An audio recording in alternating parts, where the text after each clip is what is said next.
I'm Samuel K, and welcome to 10 Things You Didn't Know About the Hunter's Dream in Bloodborne. Number 10, if you look up the barrel of the gun, you can see the bullet. Number 9, these flowers. Number 8, this gravestone. Number 7, this room is full of books. Number 6, you can knock the books over. Number 5, sometimes Pee-Pee gets tired and sits down. Number 4, this path goes over here. Number 3, this old stump. And number 4, they need to repair the fence right here. Wait. Number 1.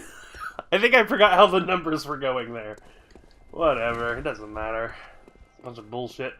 We're gonna do a root dungeon.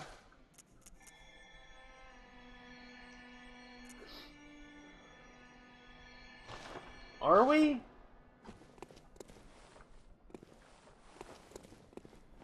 Third ritual altar. Fourth ritual altar.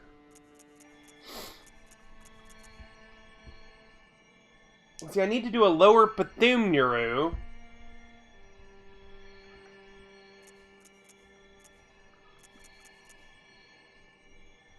But I don't have enough ritual blood. Does that mean that I just have to do an old one again?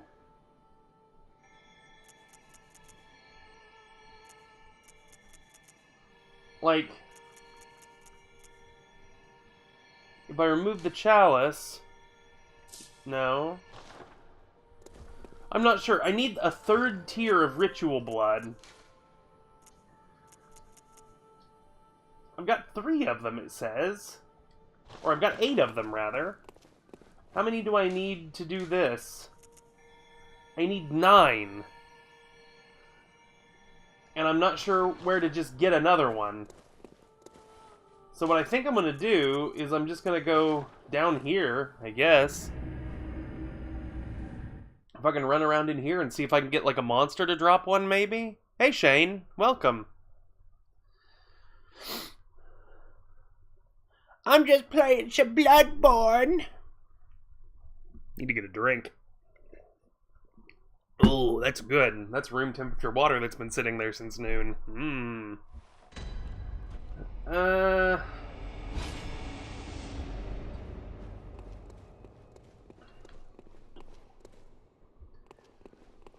Yeah, I fought the boss in here. I'm just gonna maybe run through here and kill all the monsters again.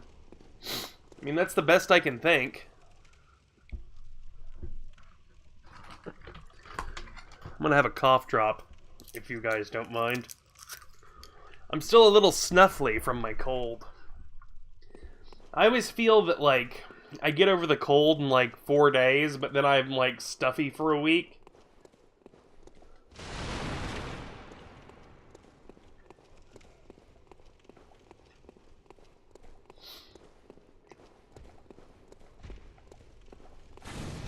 Whoop!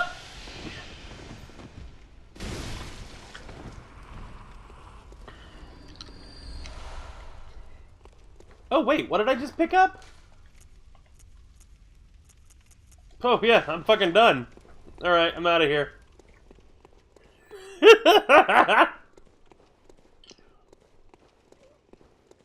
That's all I needed to do, guys.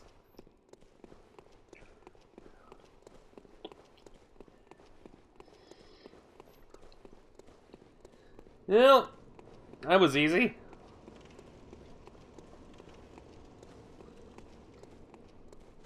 Hold on, what do I need to do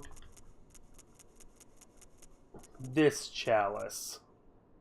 Yeah, lower Pthumru chalice. Yeah, cool, that's what I wanted all the time. Hey Fiddle, I just started streaming like fucking 3 or 4 minutes ago, so you're fine. You've missed literally nothing. When I said that's all I had to do, I needed one item to start a new chalice dungeon, and I got it like almost immediately. So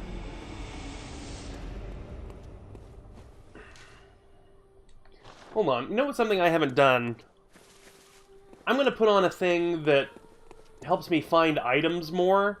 That way I don't have to grind for things as much.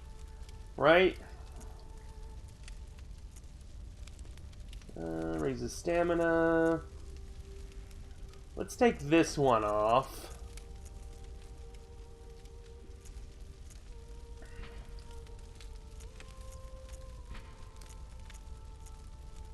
I'm going to assume this one's the better one because it's glowing.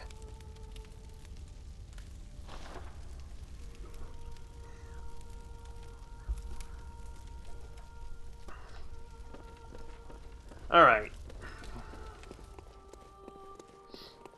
Now let's go make ourselves a ritual all done. Oh, I need more blood echoes. Shit. I think I've got some blood echo stuff. Yeah, fuck it. Let's just use 2 of these. Yeah, that's enough.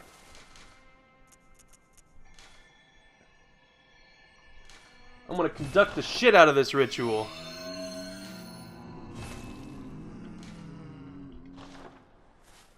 Chamber of the Seal. Or!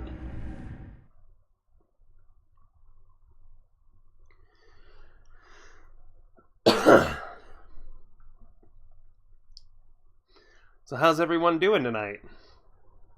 Everybody feeling good? I'm reaching across my desk right now to lay out some more cough drops during this loading screen. I've got a feeling I'm gonna need them. And also, like, I'm not even coughing anymore, really. But, man, I just love the taste of cough drops. Mm. Oh no, Fiddle, what's wrong?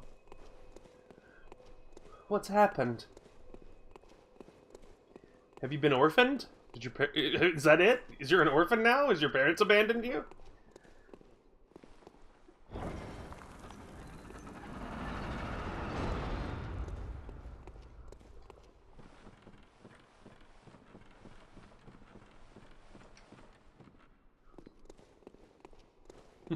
Just a spider at the end of a long hallway.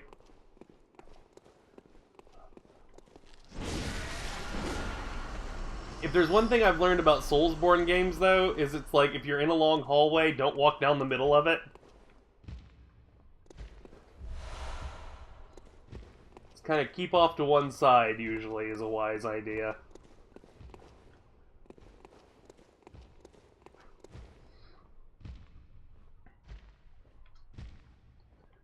Hearing some heavy footsteps down there.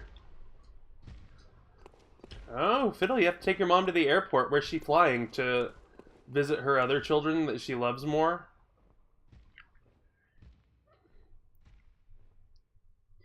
Well, it's also just polite to keep to the left in a hallway, Shane, so... It's decent advice just in general. Ooh, a spider just walked down that hallway. I saw his shadow in a weird place. Hey. Anything down there?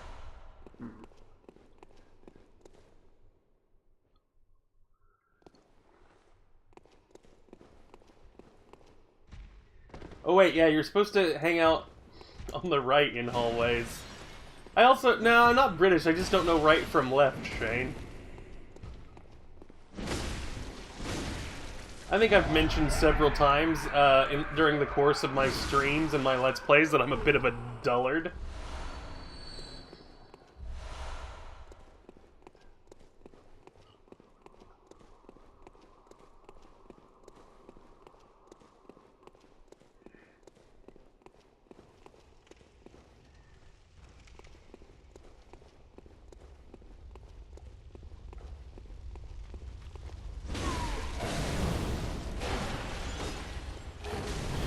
Oh,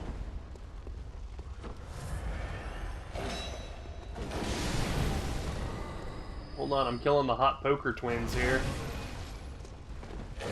Ugh.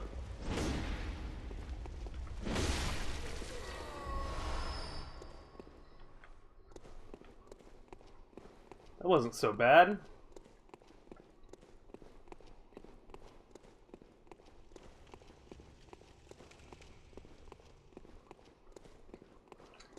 Oh, I learned through the grapevine, and I like this.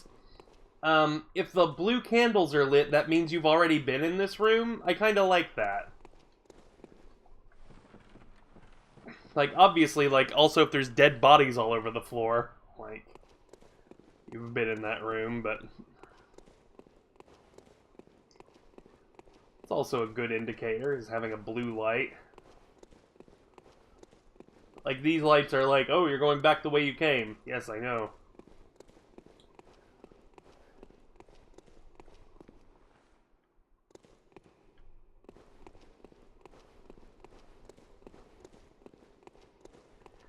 Alright.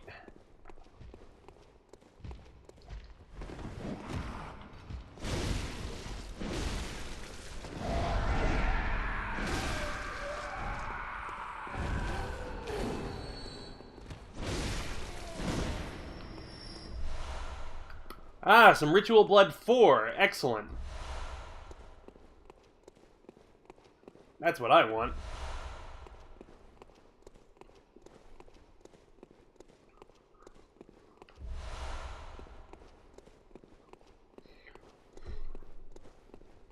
Keep giving me those blood vials.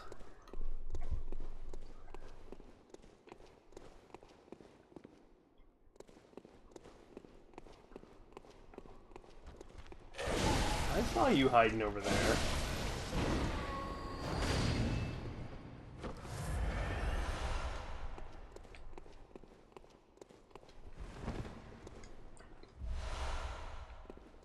Oh, I didn't even look at what that item was. Hold on, I'm looking at the stream for when I... Oh, it's just some bullets. Okay, cool. Hee hee! What's,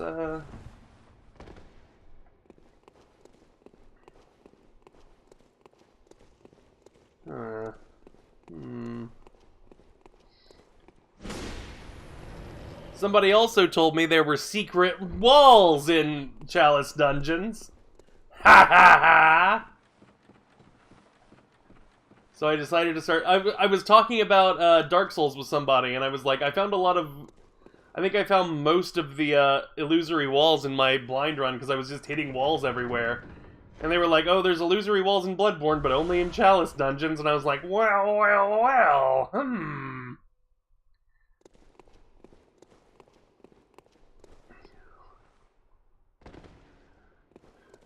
Interesting, I said to them.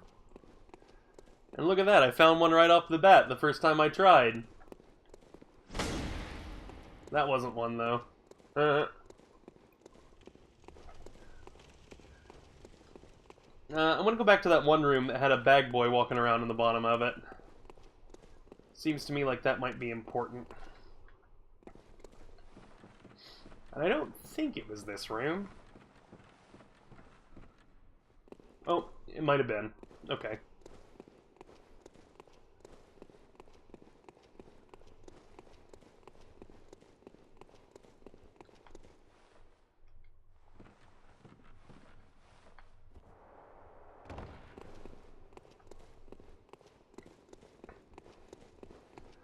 Alright, door to open here.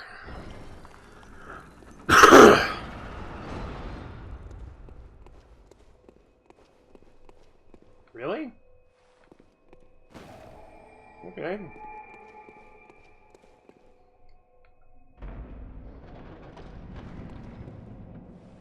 See, that's definitely a trap right there. You see, there's a big thing in the floor. Walk across. Look at that.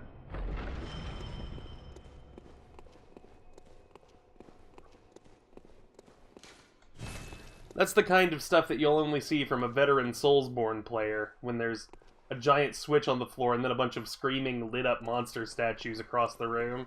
You know something's fishy.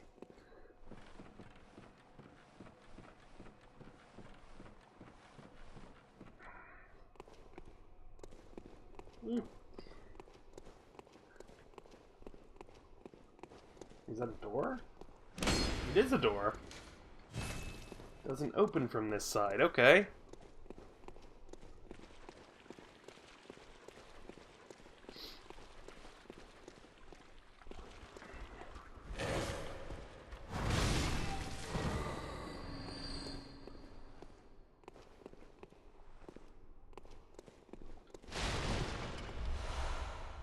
Whoa!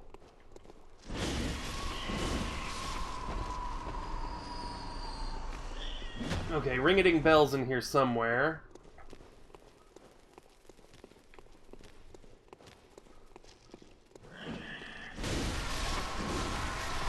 Right? Yep, she's in there. I just saw the spider. Oh no! Like, I gotta plug my controller in. Hang on.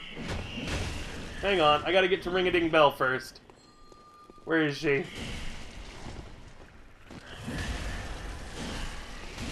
Fuck!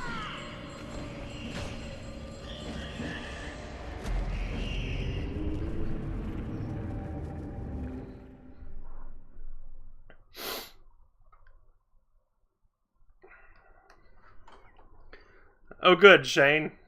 Now that I have a PlayStation that works, we don't do too hot any longer. Oh man, that cord isn't long enough to plug this in! Shit! Hang on.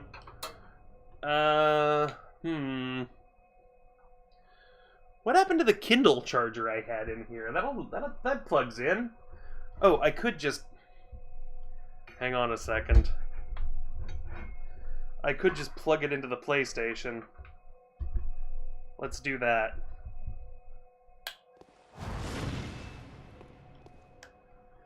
Just give her the little... Whoop. Hi!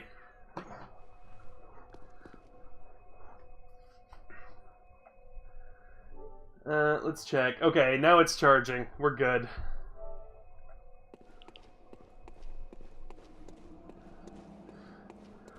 Alright. What do you mean, is this a puzzle zone? It's, okay, so the way this works, Fiddle, is, these are randomly generated dungeons, and, so you just kind of have to explore until you find a door that opens up the boss room.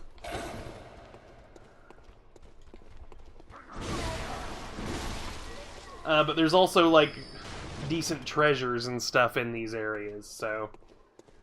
And also, you learn more about the lore of the game by completing them. So there is incentive to go in here. And there's also, like, a bunch of bosses that you can only fight in these areas, which is cool.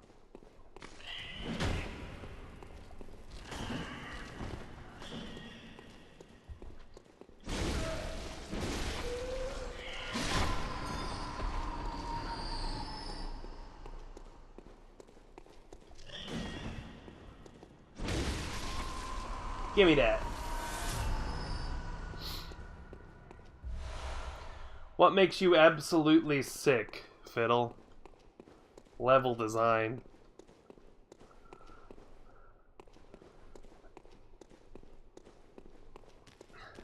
I mean, I'm okay with this. I mean, these are completely optional. You can play the whole game without doing them. But it's just, you know, additional content if you want to go around messing around in these places. Which I do. That was not an invisible wall. Neither was that.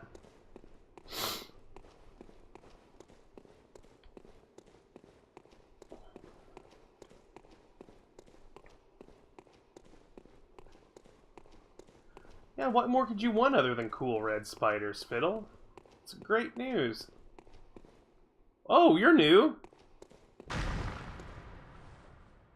There's just a nude man down there with a crossbow.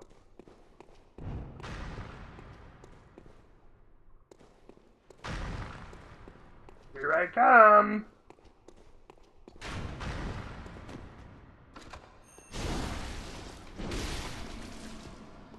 There you go!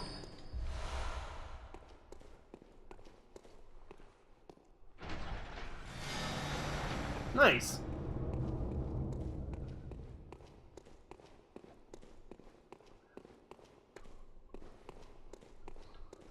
The nude man with a crossbow, unlike in real life, was not much of a threat. A nude man with a crossbow IRL is always bad news.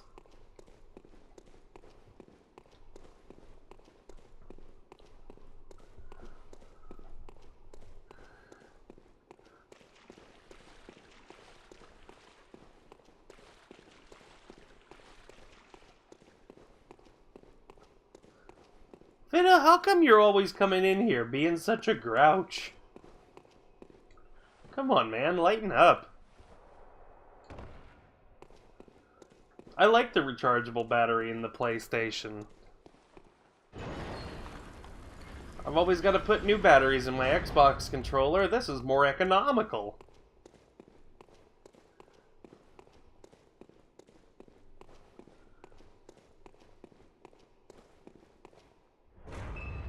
Alright, let's see what I gotta fight now.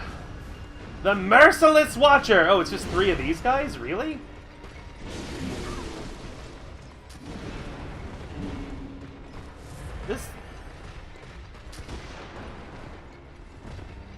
This just feels like a slightly more difficult encounter room. I think these guys might have a little more HP than they normally would.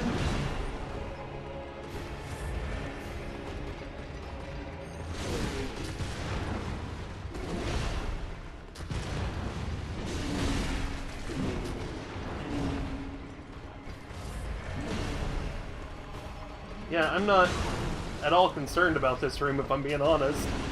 Oh, I might be, though.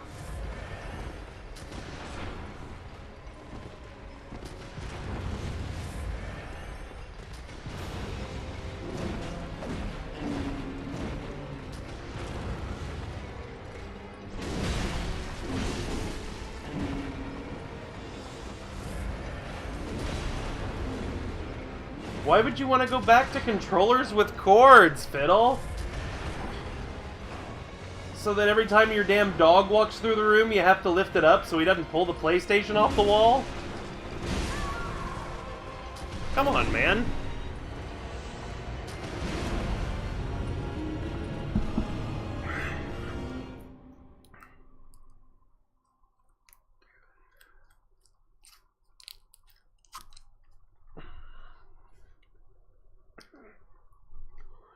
Do you know how many times my NES got ripped out of the entertainment center because my dog just decided to run through the damn room?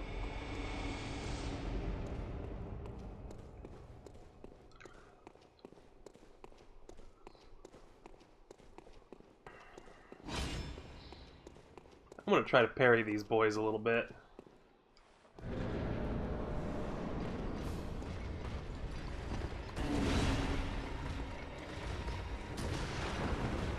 I mean, I guess if wireless controllers are such an issue for you, I've never really had any complaint about them.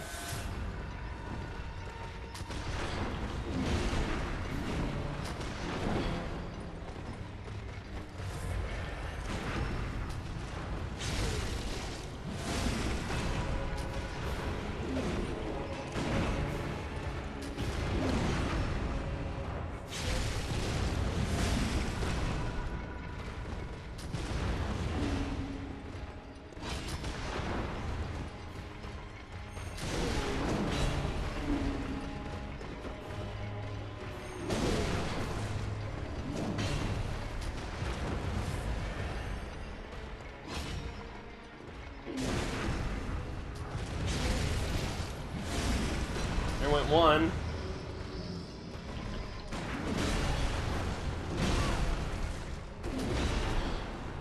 Fuck.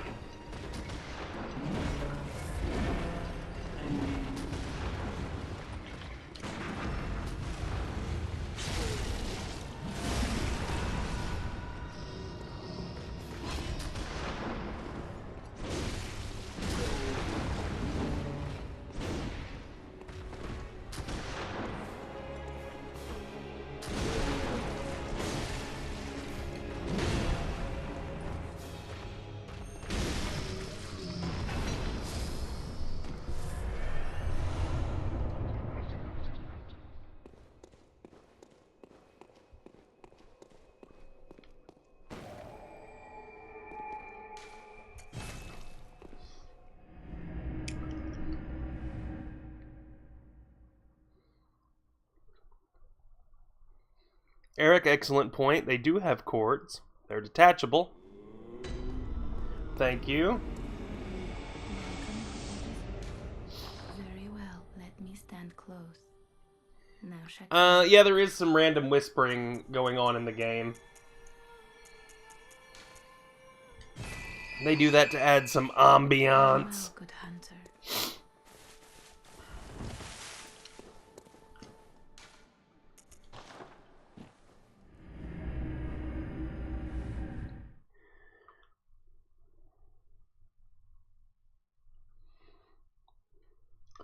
But also, I've got a big boy TV. I gotta sit far away from it or I can't see the whole thing. So I'm fine with chords. I mean, I'm fine with no chords. I don't even know what the fuck I'm saying anymore. I mean, I guess I'd be fine with chords too, but no chords. Like, imagine a life where you had to be tied to a console with a literal rope. Think of that.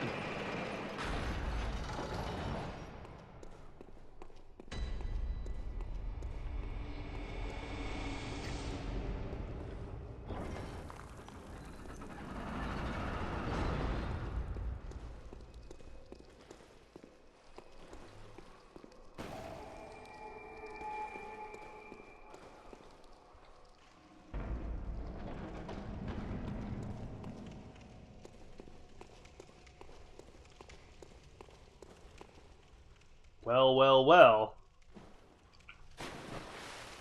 See, I just jumped in a well. Get it?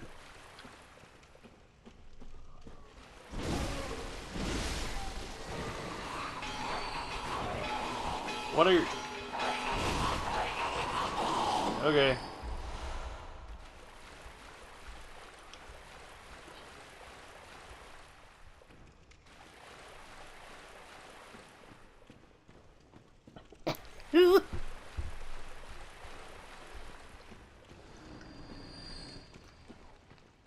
Handicap hot fries. Whoa! Almost didn't see you there, little guy. Oh! A slime?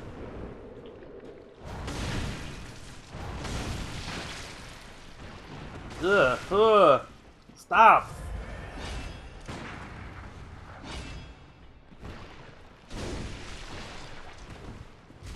Gross.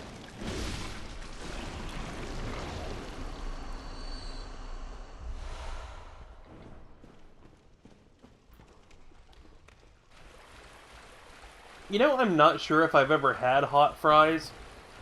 I have had the cheese variety of the fries, I think. I've also never had, Flamin' Hot Cheetos.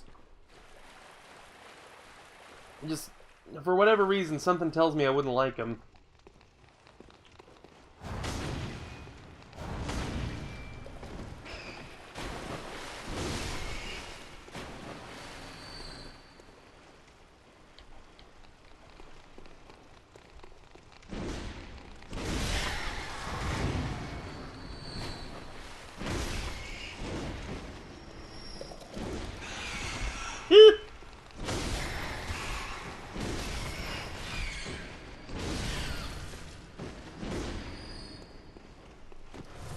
Whoop.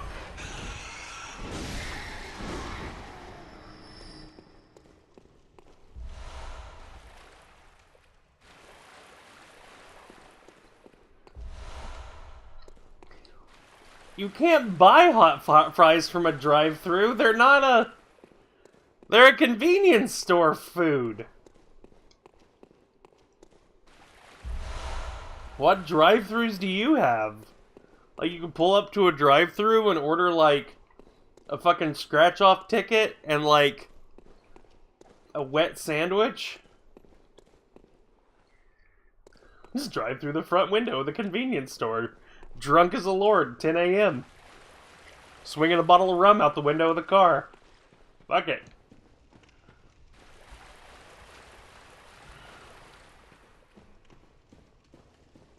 Where do you live that they have drive-through convenience stores?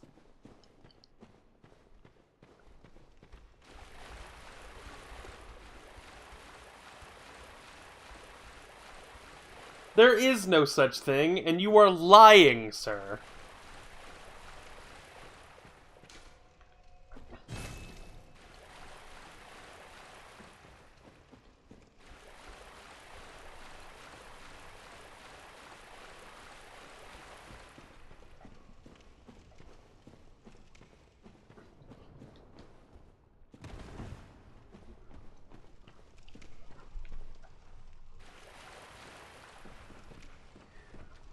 beer, cigarettes, lottery tickets, and snacks?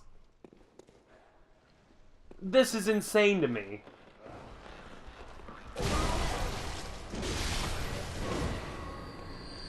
I'm in Indiana, and I've been to Ohio maybe twice in my entire life. And here's the thing I can tell you about Ohio. Not nearly as good as Indiana. And for two, what hell... What on earth? I've never heard of this, Fiddle. We don't have them here. You can buy beer from a drive-thru. Like, the one thing you're not allowed to drink while you're driving, you can buy from a drive-thru.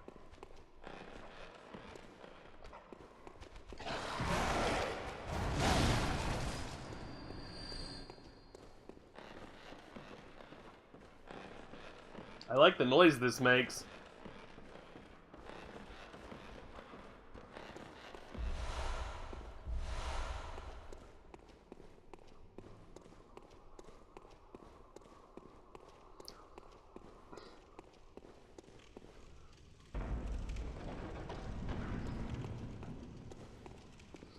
Now, I will say that my parents have told me that when they were kids, you could drive across the bridge to Illinois on Sundays and buy beer.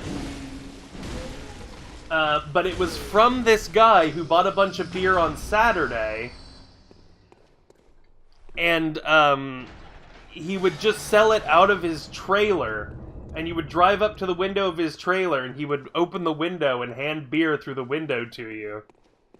Like, it wasn't a legal thing to do. And also he would sell it to underage people because, you know, this was hillbilly country where all this took place. But also, this was also in the 70s. Like, before people, like, you could smoke on an airplane back then. Like, you could do all kinds of crazy shit.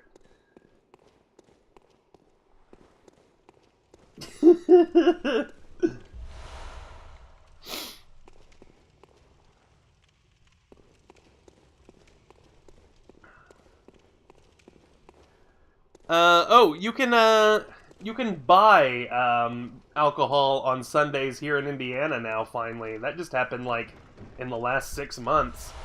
They lifted that weird, like, archaic law. They lifted it just in time for when I stopped drinking, which is nice. They were like, ah, Sam's not drinking anymore, so he's not going to accidentally get himself killed drinking all weekend, including Sunday.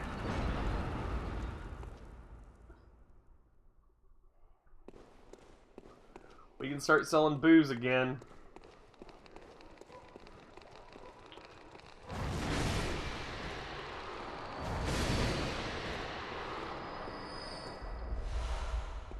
Man, there's a lot of these guys in here.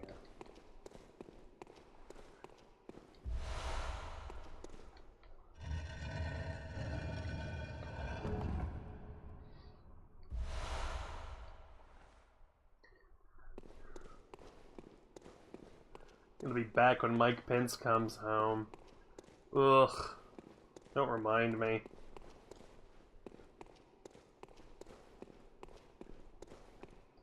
Thank you, Mike Pence, for the massive AIDS epidemic in southern Indiana. Thank you so much for making poor people literally fucking die of HIV and AIDS.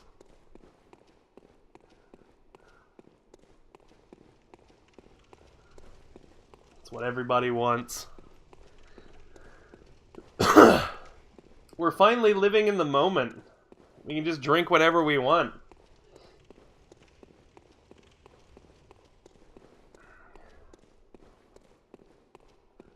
It is absurd too, Eric. Like the only thing that stopped you from drinking on Sunday is if you didn't buy booze on Saturday. Like, the law helped absolutely nothing or nobody. Like, it didn't... You could buy beer from a brewery on Sundays. But I believe you had to provide your own container. And, you could buy, like, you could go to a restaurant or a bar as long as the bar serves food and buy alcohol.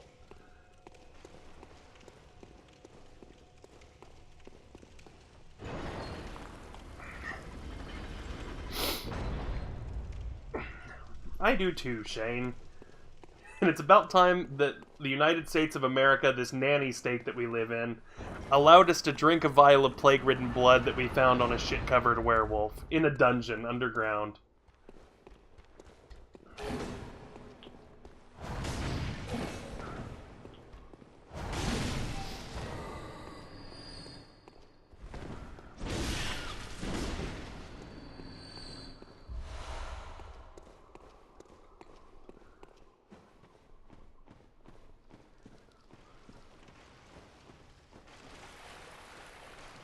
Whoa! You're new.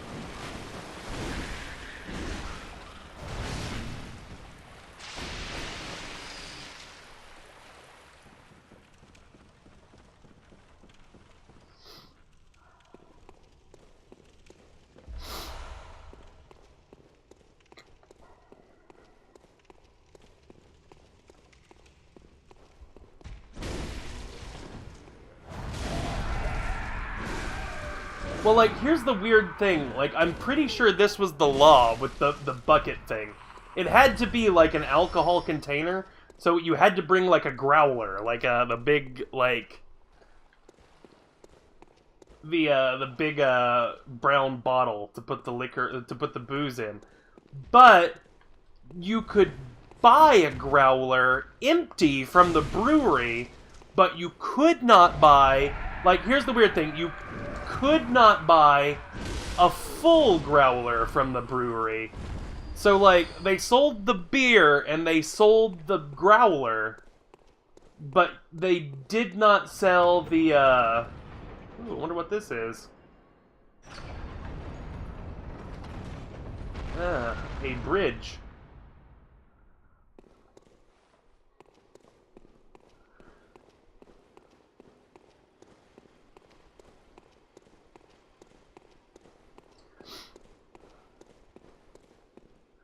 But yeah, you could buy the growler and you could buy the beer, but you couldn't buy a growler full of beer. You had to fill it up yourself there.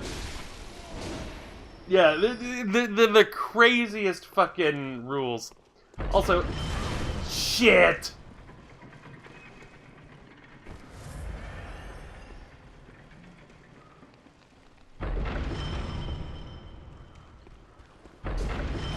Oh, I wanted to get him.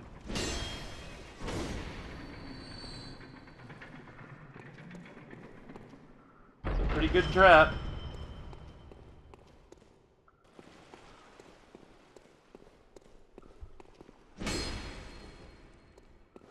Oh, there was just...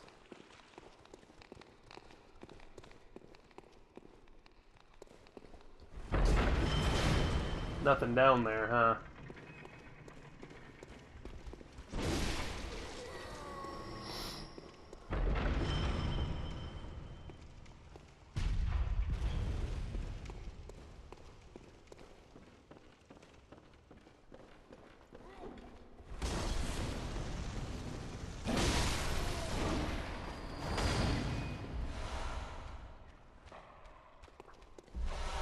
Right. The law is just completely arbitrary.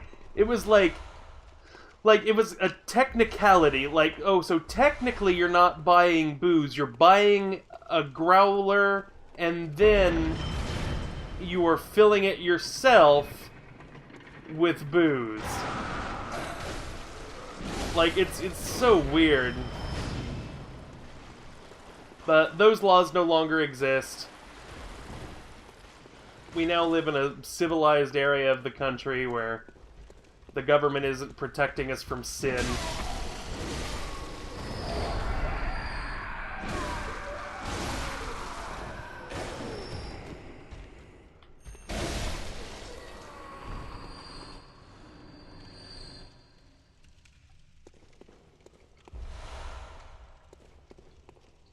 Yeah, that was an incredibly weak cannon, Shane.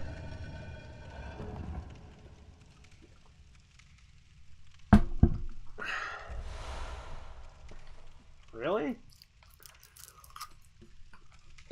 It's all that was in that big, impressive chest?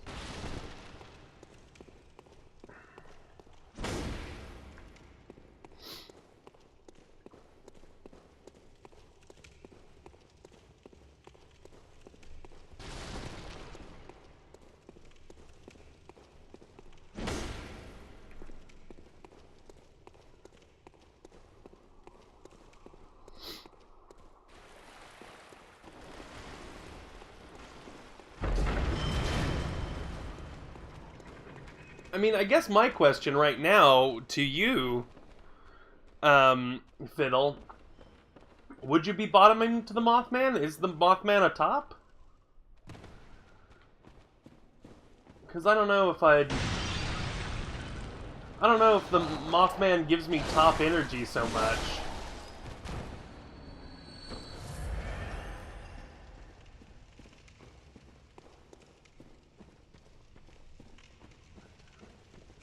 I see there, that makes sense.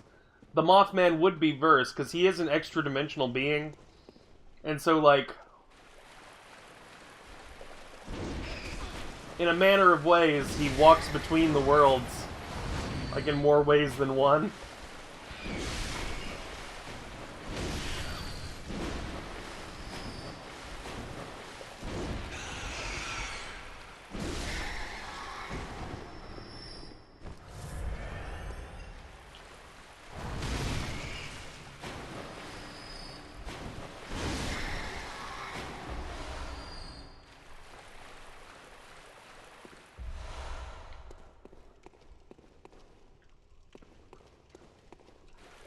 Man, this is a big one.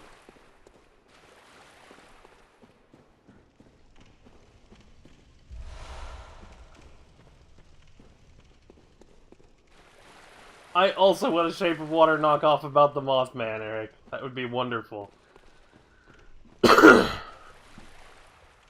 One of the things that was going on with the Mothman was everybody in Point Pleasant that saw him was getting pink eye. So now that I've remembered that, like, not so sure I want to have sex with the Mothman if just looking at him gives you pink eye. Because God knows what you'd get if you had sex with him, you know?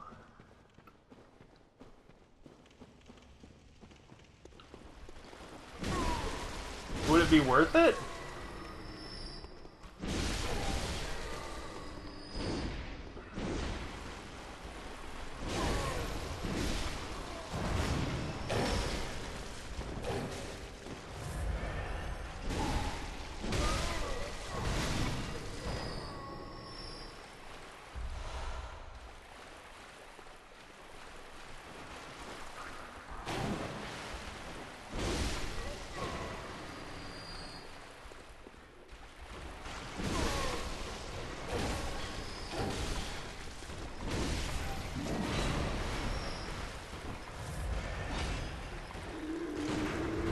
Ah!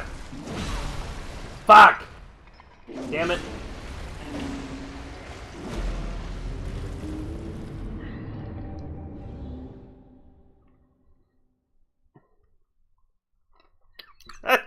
Good point, Fiddle. I am pretty much immune to all disease at this point in my life.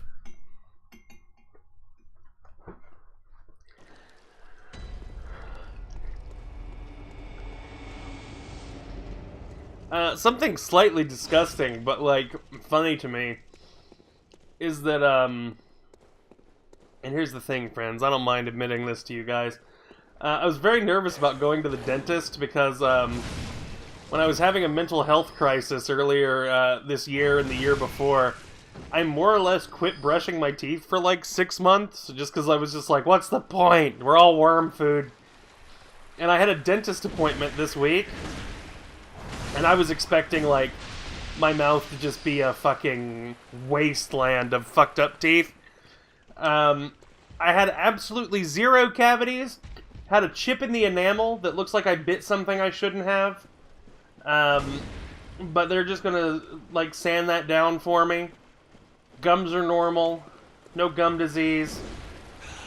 Everything was fine. Like, I guess, like, I'm back to normally brushing my teeth, so maybe I didn't do permanent damage.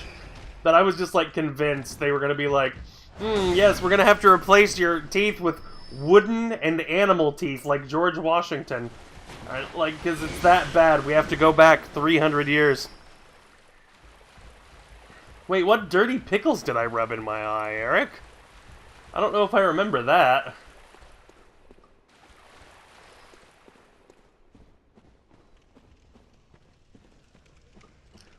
And trust me, man, I'd remember rubbing pickles in my eyes. I love pickles.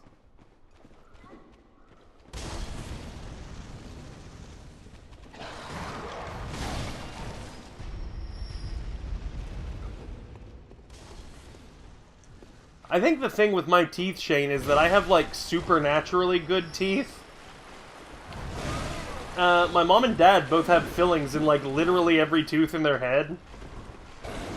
And, like, they both had braces or needed braces as kids and never got it. And, like, I used to have, like, these huge fucking... I used to have a huge gap between my front teeth when I was a little kid. And then, like, my wisdom teeth grew in when I was, like, 12 or 13, and they grew in perfectly, no problems. And instead of, like, pushing all of my other teeth together and fucking them all up, instead they just closed the gap in my front teeth, and my teeth were straighter than ever before. Like, I've had fucking supernatural fucking luck with my dental hygiene in my life.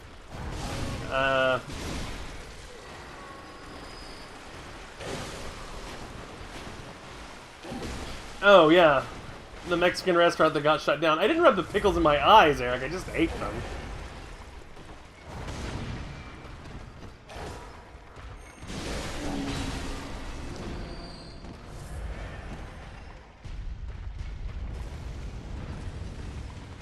I'm not an animal, Eric. Book!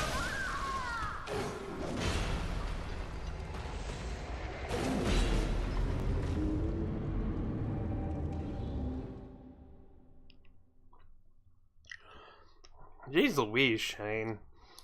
I've had 3 cavities my entire life. And actually, one of them was really big. But, I've only had 3 cavities. I had a really small one in my upper molar.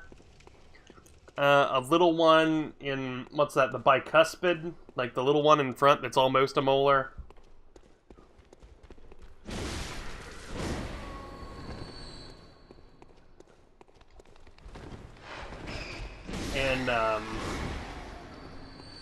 And then a molar on the bottom.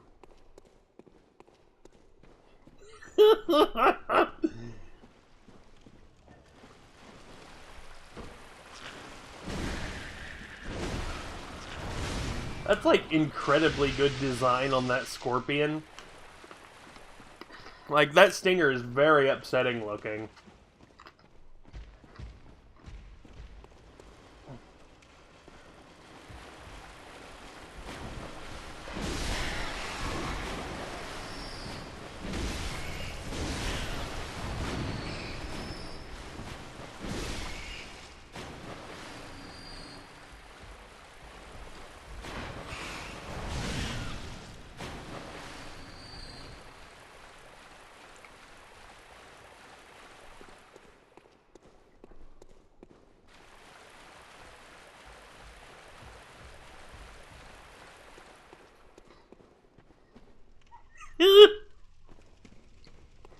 What if they weren't pickled and that was just filthy, disgusting, like, poison water that they were sitting in?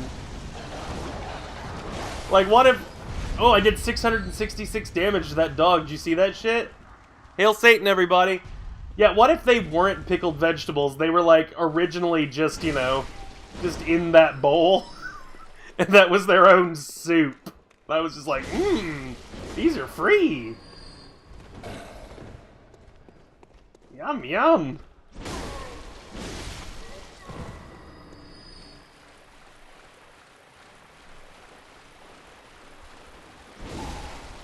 Okay, I'm gonna be a little more careful going through this room this time. Where in the hell are my blood echoes?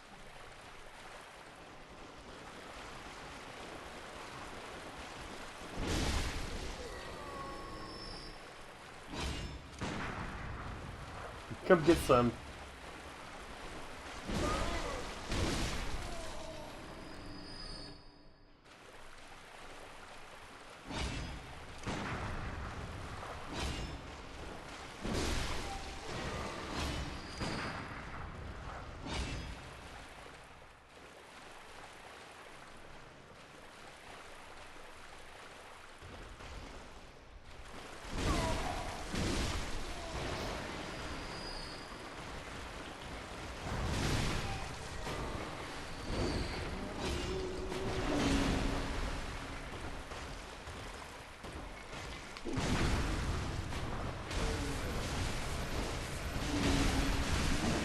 Whoa, whoa, whoa!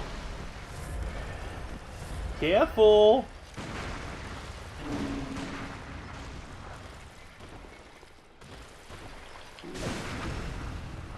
There we go.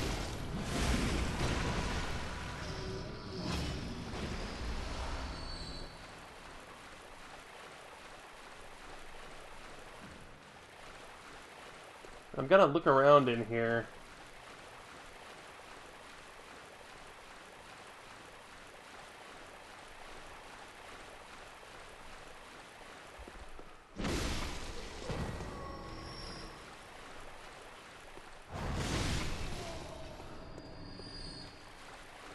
Where the fuck are my blood echoes?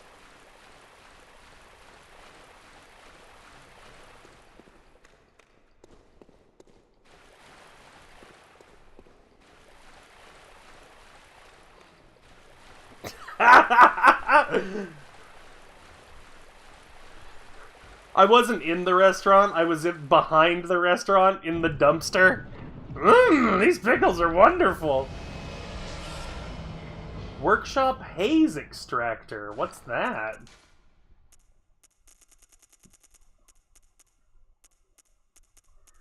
Is it a key item? Extract arcane or a misplaced workshop from the tool of the hunter's dream. The hunter who retrieves can extract arcane haze from ritual materials, but alas, materials are lost. Alright, cool. Thanks.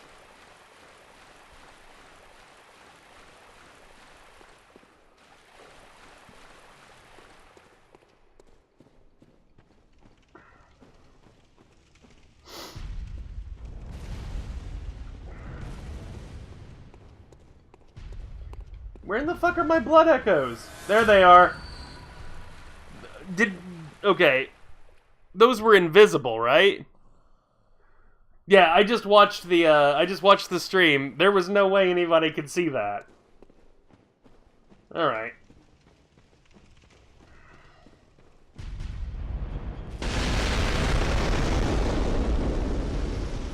I think my business here is done.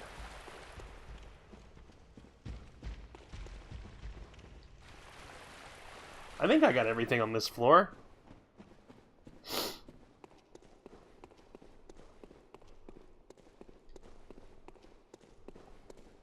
Maybe I should run back and give Pee-Pee all these souls. Yeah, let's go ahead and do that. That's 78,000, that's a lot. Because I've got the boss fight coming up next, and God knows what the boss fight's going to be in here. No, Pee-Pee, why do you have to be in, like, the farthest away spot? Hello. Welcome. What is it? Very well. Let me.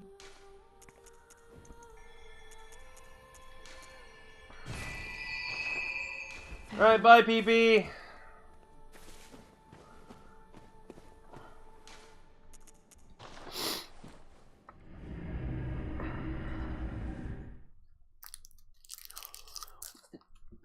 I can see that being a thing if they were, like, super well-made wooden dentures. And I'm talking, like, like real like mahogany or oak, like a really nice hardwood, maybe even like a cherry wood or something like that. It'd have to be like some primo shit.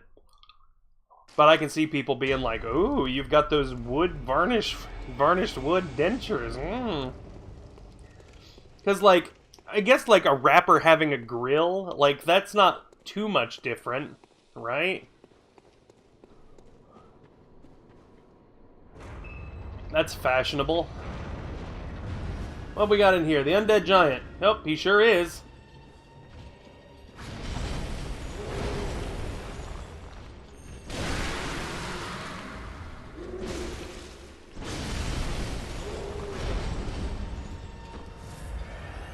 I fought you once before.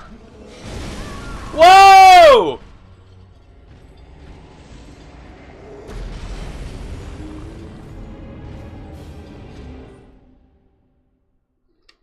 Well, that was something, huh?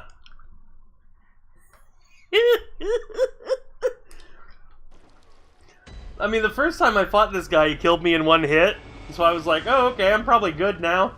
He hit me that one time and it did about half damage. I was like, yeah, that tracks.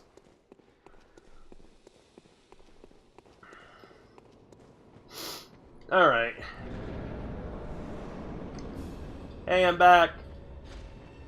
It's an awful... Wow! Jehoshaphat, man.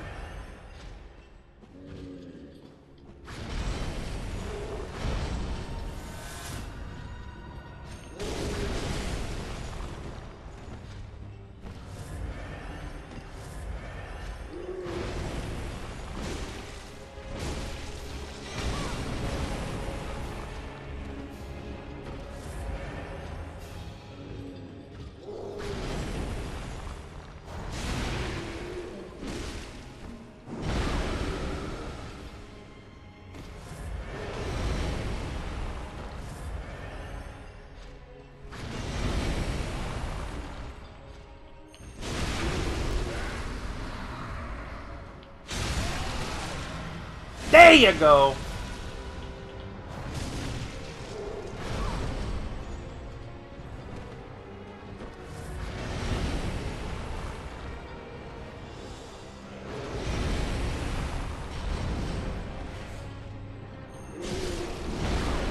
Ugh!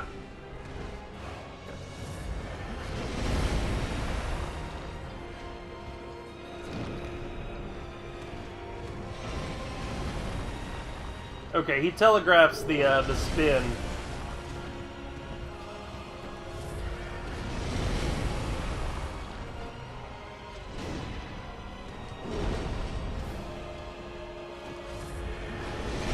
Whoa!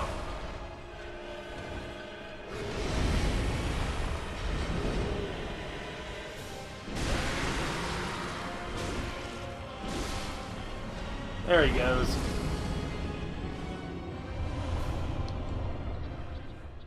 Yeah, not bad.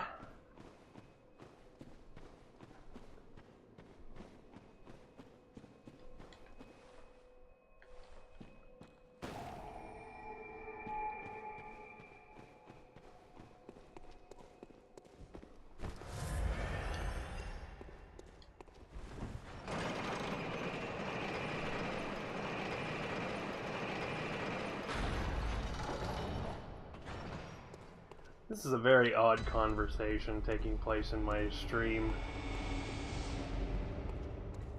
I mean, it usually is a very odd conversation taking place in my stream, because I happen to attract a certain brand of weirdo, I think. And I encourage this kind of thing. Just every now and then in my Twitch stream, people just talk about George Washington blowing them. And, I mean, he was one of the founding fathers. So, I bet he gave pretty good head, because back then, like, you fucking know that all the founding fathers were just gnawing on each other's gross old, unwashed chodes constantly. That's what they did. They were rich. They were libertines. I don't think there's anything wrong with chewing on another man's gross old unwashed chode.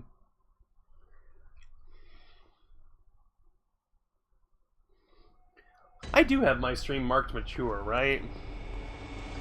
I don't think I can be talking about chomping on unwashed chodes in front of, you know, the general public. Oh, it's one of Rom's babies! Hi, baby Rom.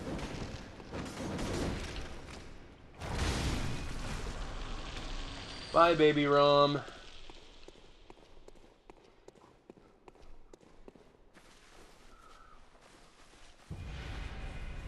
There's ring-a-ding bell.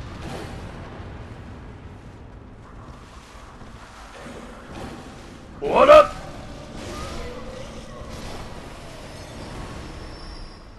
There are apparently 2 ring-a-ding bells in this room. Where's the other one?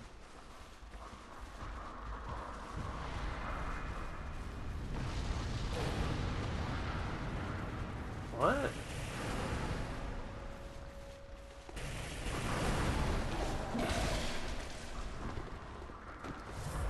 Where's the other ring-a-ding bell?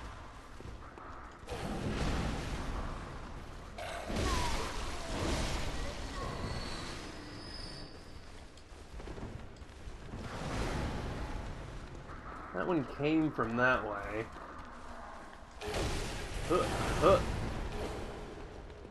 Hang on a second, guys. I'm working on something.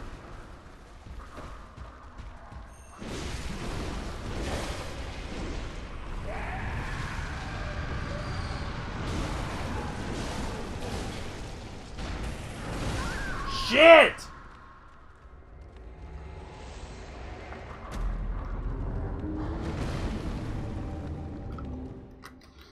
Good lord.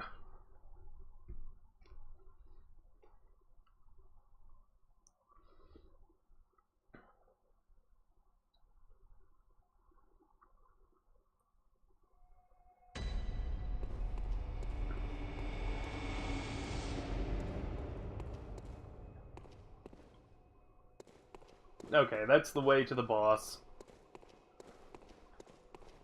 I like this Rom spider. He's like, let me at him.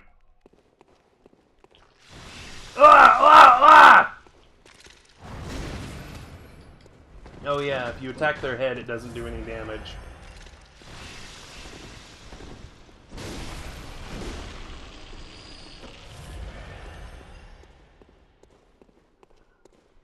Alright. There are those gross centipede things down there. Oh, don't you start with me!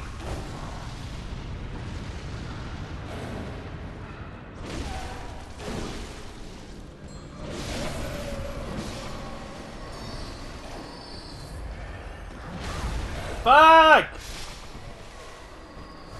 Damn it! Fucking give me a minute, you guys! Oh, mercy. Where's the other bell ringer?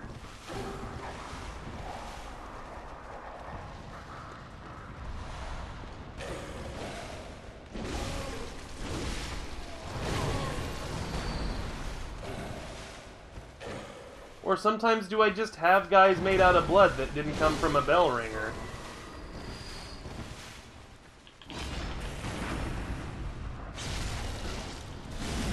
Did you see how quick that reaction was, ladies and germs?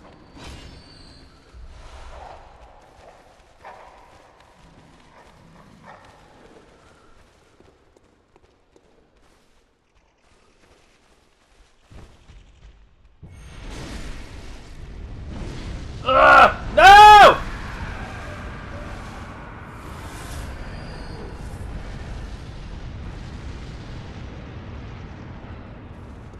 Let's just not talk about Pizzagate at all, please. I don't want to talk about that at all. Please.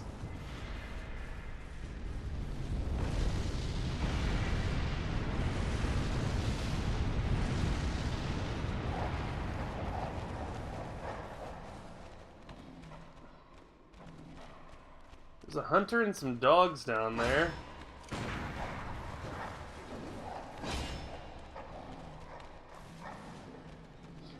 That's pretty much what they are, Shane, is they're just centipede things. Pretty gross, if you ask me.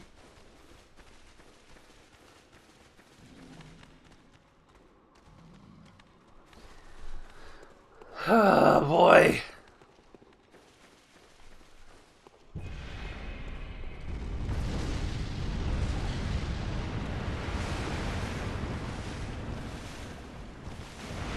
No, no, no, no, no!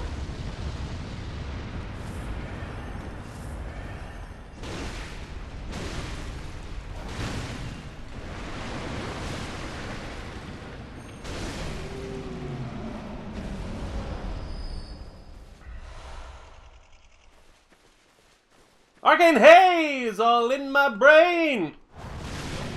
I know that if you hit him in the big flower thing, like, they take massive fucking damage and die in one hit, so... aim for those if you can.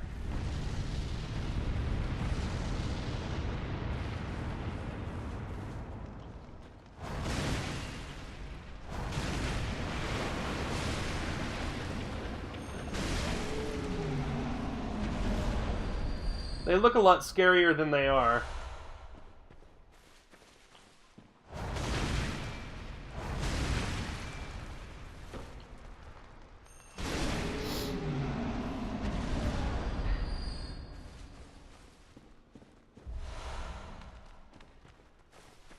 Man, do you remember the crazy cheese bread they used to have at Pizza Hut, like back when we were kids? Not the stuff they have now. It's not as... Yeah?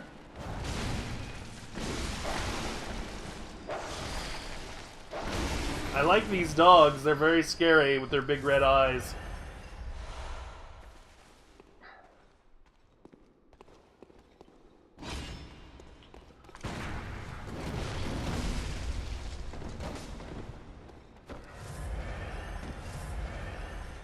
Come here. Fuck! Fuck! I think I fought this guy as a boss on a previous level.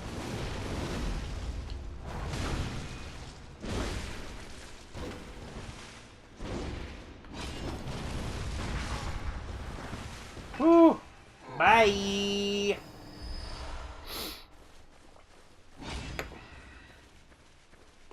It was just like great big slices of Texas toast, and it was all like crunchy and delicious, with like tons of garlic, butter, and cheese on it. Oi, oi, oi.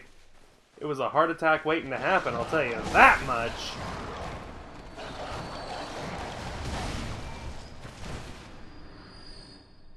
Shane, you are out of your fucking mind. They were delicious.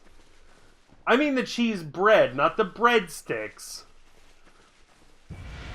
They were like these huge fucking slices of delicious, like, Texas toast garlic bread. They were awesome.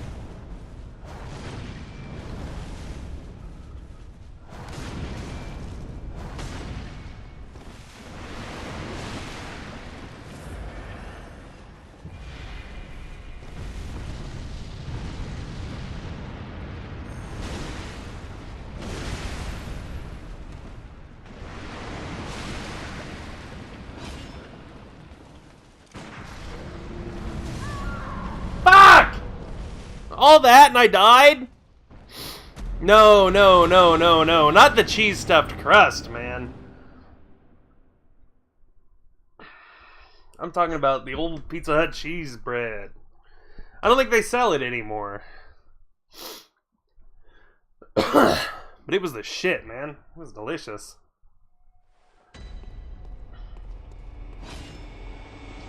Well, I hope that hunter stays dead. I can pretty much handle everything else that was in that room, one by one.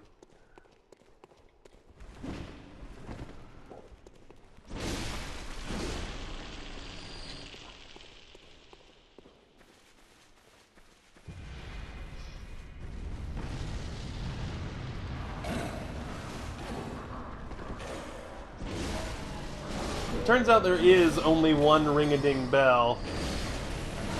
And somehow just, like, 2 blood boys.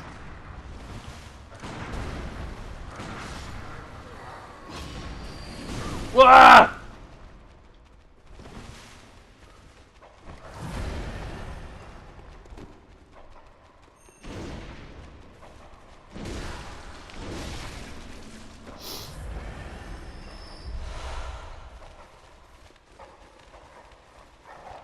Oh, that hunter is back, huh?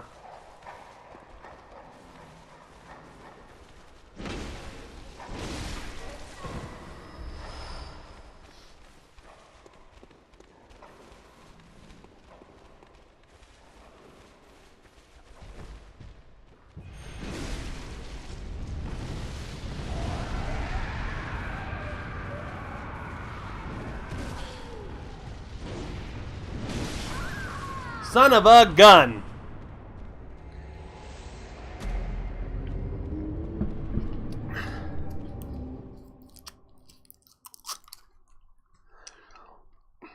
Are Eric and I the only two olds in here?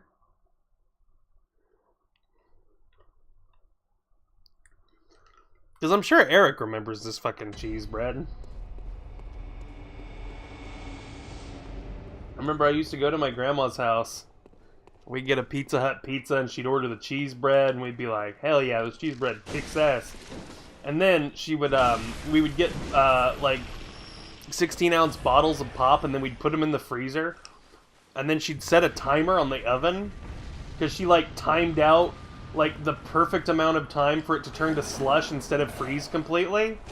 Oh, those were good memories of eating garbage with my grandmother.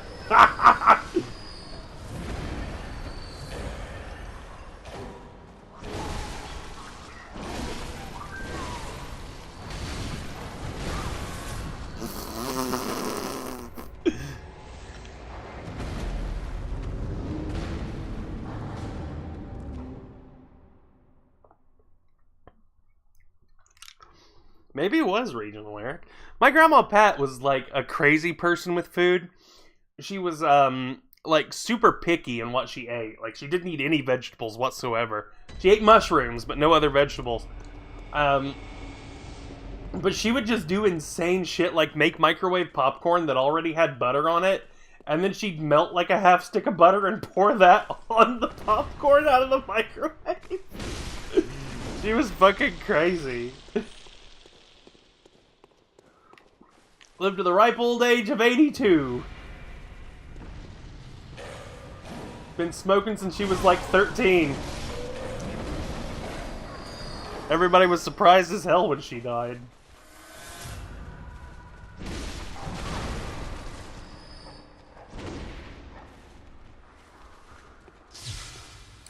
Oh, I didn't mean to do that. But whatever. Can't hurt.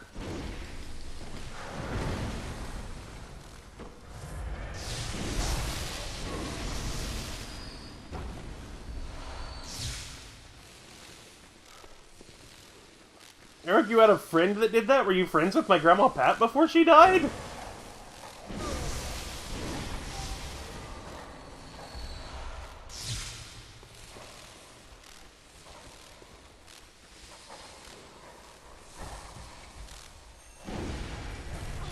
Ugh. Whoa,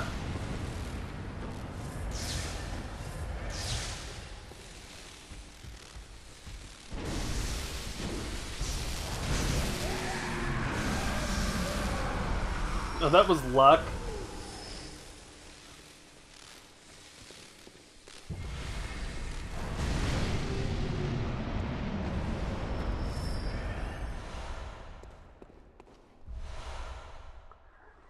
I've not yet been to Canehurst, Captain Stash. I'm going to be going on Friday when I've got Eric with me to talk to me while I do it.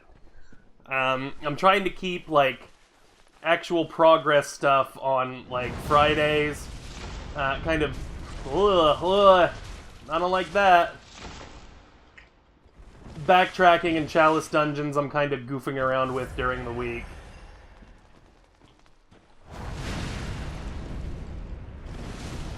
Fuck.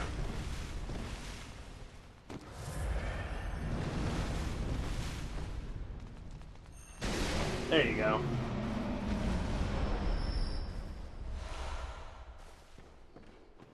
Hey, Captain Stash. Are you old enough to remember Pizza Hut's cheese bread? It was Texas toast with great big piles of cheese on it. Only 90s kids will remember it. Except, you know, I remember it and Eric doesn't.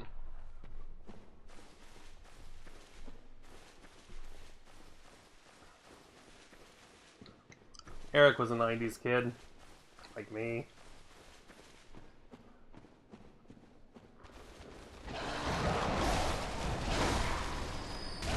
Yeah!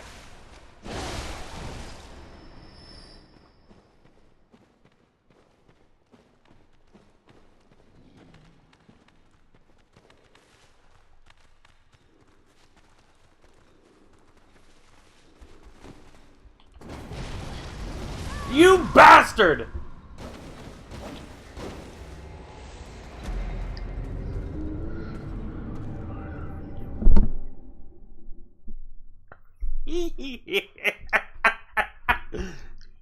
Not you, Captain Stash, the guy that just killed me.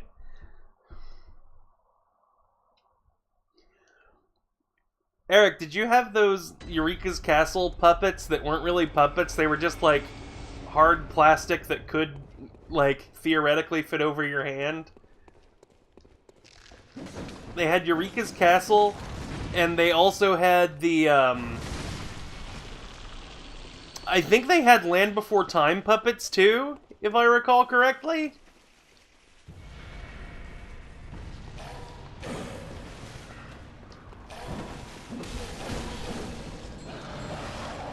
Fuck! Oh, everything is bad down here! Everything! Everything's bad! There's fire and dogs!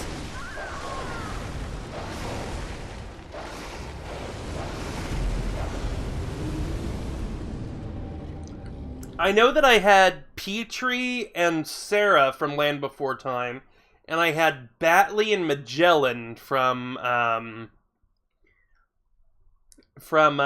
Eureka's Castle. I had those 4, I know.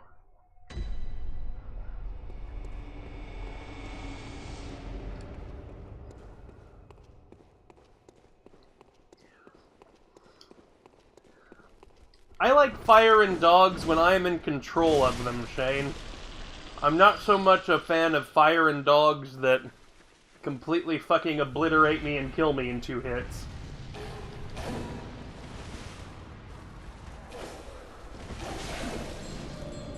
No!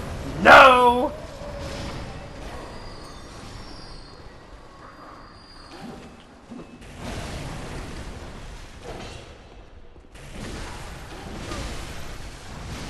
Ah!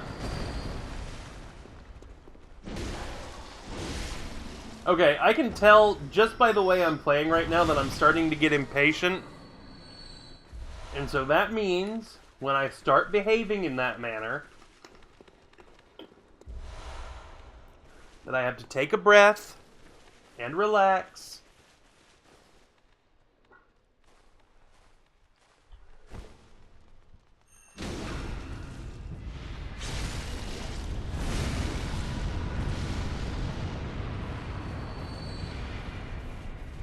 I need to play the game,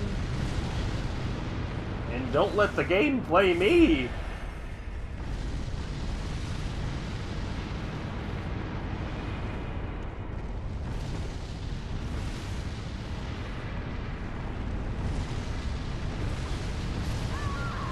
Are you...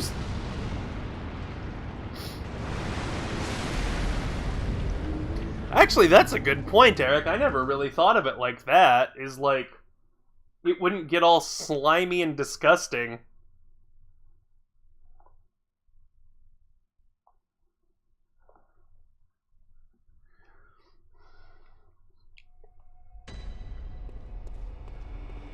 Man, this level's hard, you guys. I'm having some trouble.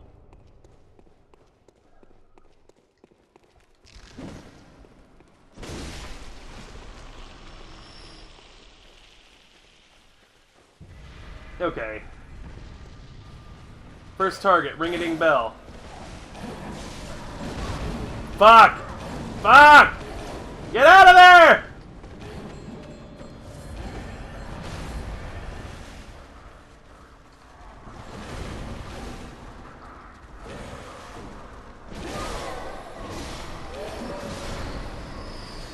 Okay, that killed all the red guys except for like 3 of them, which for some reason are just free agents on their own, which is odd. I don't think I've ever seen that in a Chalice dungeon, but apparently it is a thing.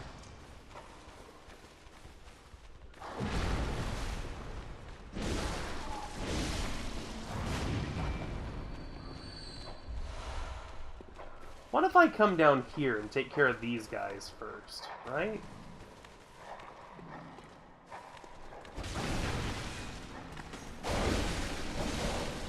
Oh, that's what happens if I try to do that.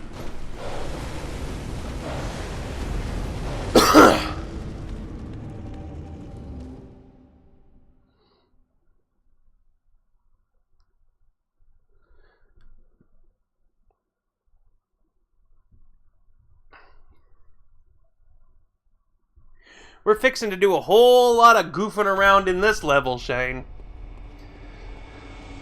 I'm not mad.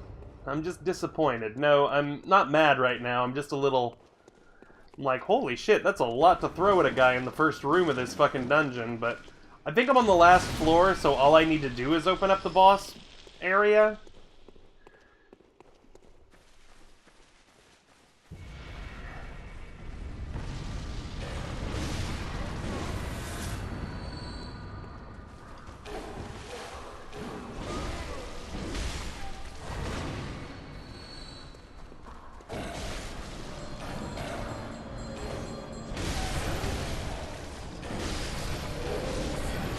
Fuck off!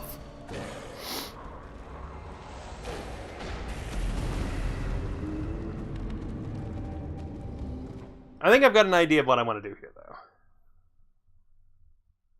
Yes, Eric. That's Belle. The other guy is Sebastian. Thank you. Sebastian's the guy with the huge sword.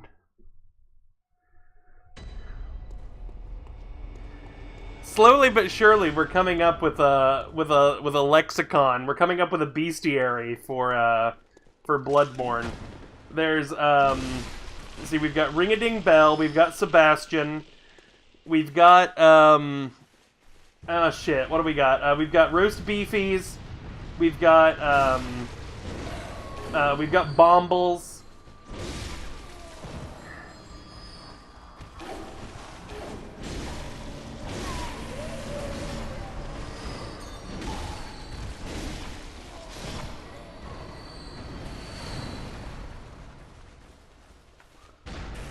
That's Sebastian right there.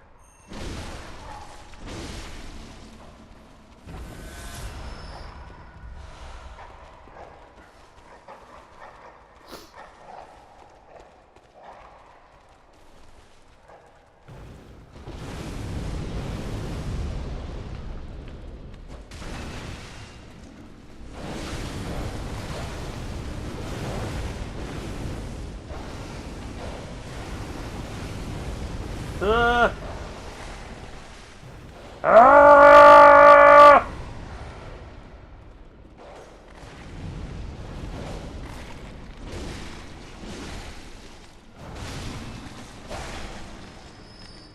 Man, I love the look of these dogs. They're really scary. They're pretty cool.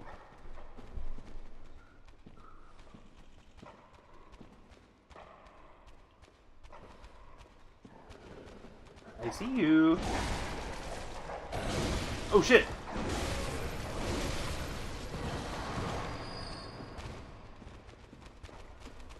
Really? Oh yeah, goobers, Eric. Thank you. Yeah,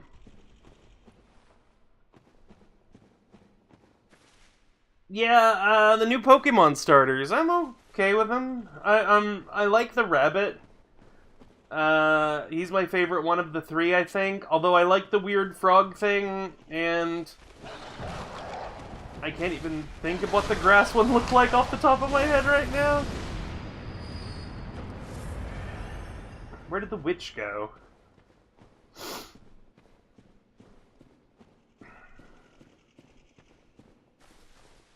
Did she go back to her default position? Yeah, she's there.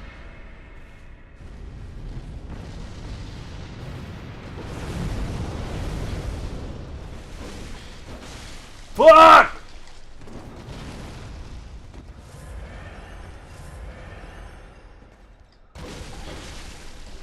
Motherfucker, dude!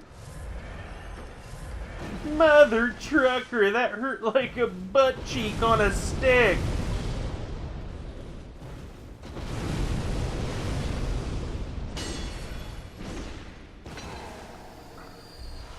There we go.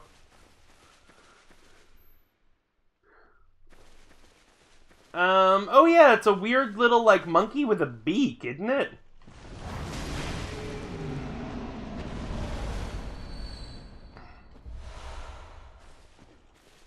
Yeah, it's okay. I haven't really played a Pokemon game since... I played X and Y, but I got bored with it. Like 3 or 4 gyms in. So I don't think that I'm ever going to, don't think I'm ever going to buy another Pokemon game, just because I don't like JRPGs. I mean, obviously, like, I like Pokemon. I'm a big fan. I really like the designs. I was really into Pokemon as a kid. Like, I had all the games, and, like, I didn't have any friends. But I did have Red, Blue, and Yellow, and 2 Game Boys, so I could trade with myself. The saddest story ever told.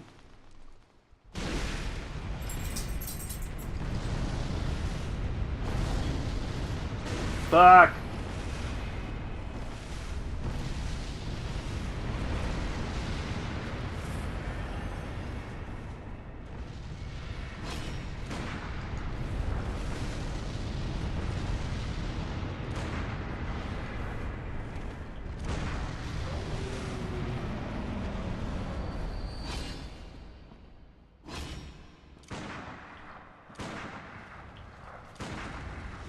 Wow, even the gun does pretty decent damage to these guys. Like when you hit them in the head.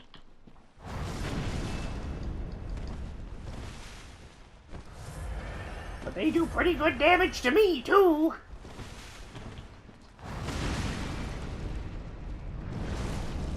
Fuck!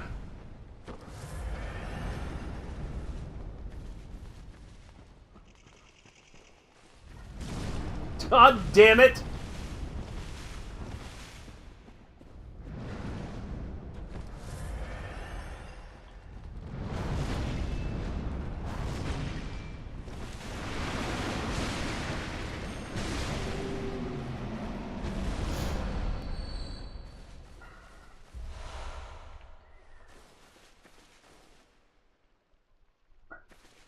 I don't think Nintendo does know that chimps don't have tails, because Diddy Kong has a tail, and he's supposed to be a chimp. A chimp is an ape, Nintendo, not a monkey!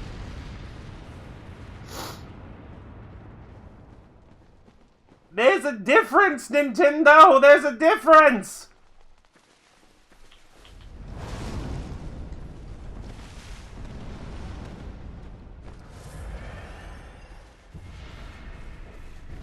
I'm just determined to kill everything in this room before I move on to the next one. I even see an exit to this room, but I don't want to leave until everything is dead.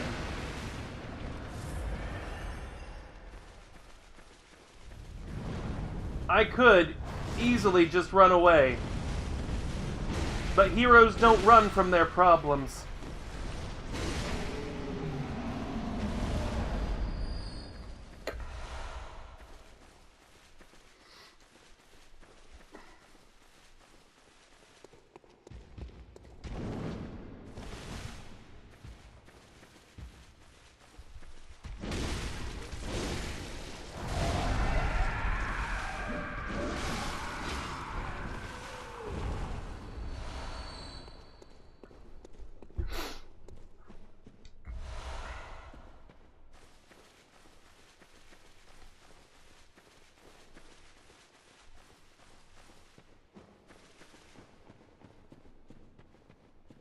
Where's Game Freak from, Fiddle? Are they Japanese? They have monkeys in Japan, don't they? Like, legit question. They have monkeys in Japan, right?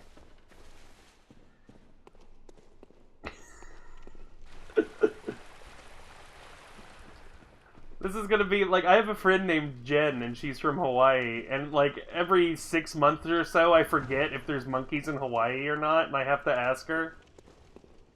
And, you know, I could Google it, but I do have a friend who's from Hawaii who would probably know if she's ever seen a monkey just out in the wild, so...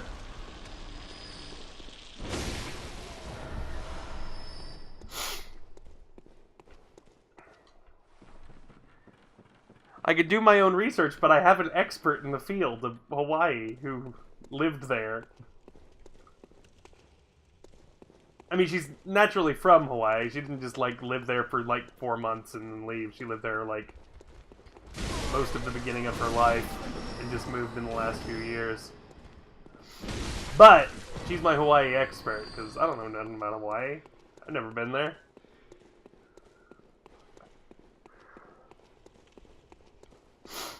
Oh, shit!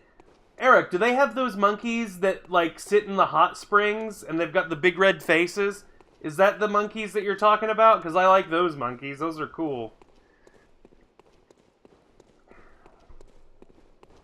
They look like old men.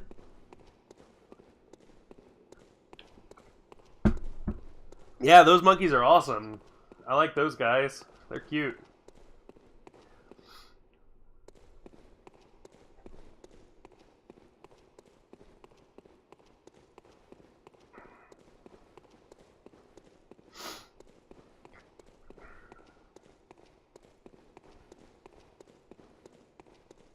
Okay.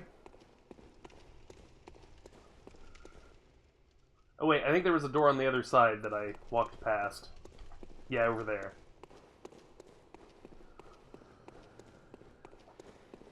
Yeah, apparently no place in the United States has monkeys, except for Sasquatches, which aren't monkeys, they're apes. Or, they're extra-dimensional beings, you know, like, obviously. They likely aren't even from this world, let alone this country, so... I don't think that Sasquatches count as a North American ape.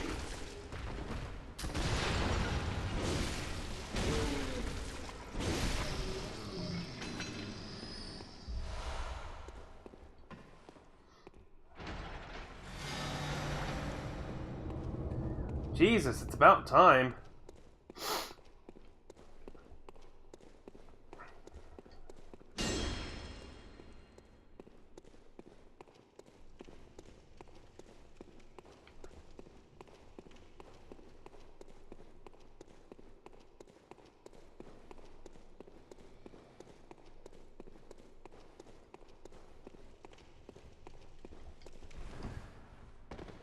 I've never seen a Sasquatch, but I have a suspicion about Sasquatches that,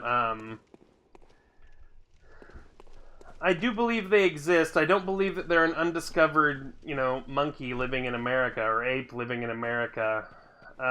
Like most things, paranormal or supernatural in nature, I ascribe it to the psychedelic ideal that, what we are seeing is something that the mind cannot comprehend, and so our brain attempts to put it into terms we can understand. And I believe that the Sasquatch, such as it is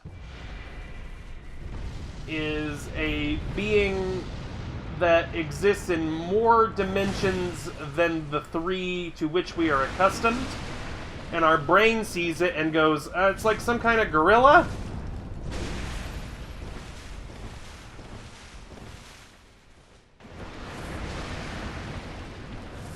If that makes any sense.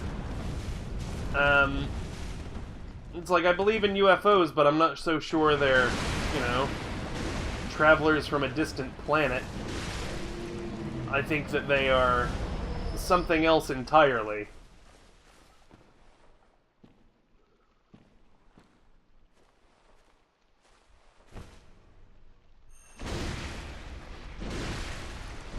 But anyway, those are my thoughts on the truth behind Sasquatch.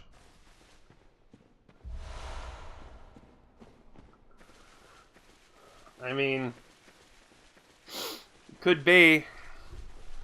As far as, like, other types of giant ape legends, I'm much more inclined to believe in the Yeti.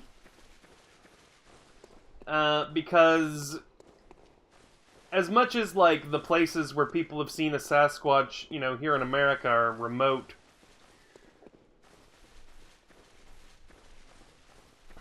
you know, the mountains of Nepal, like, there's such a hostile climate, you can't really explore there very much.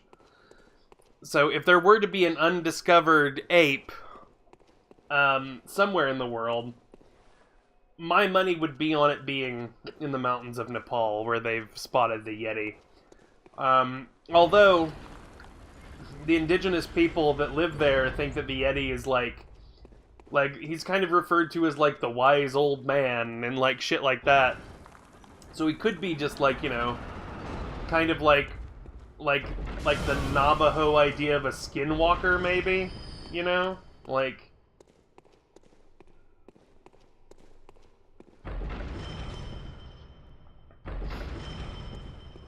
But, you know, like a Nepalese skinwalker.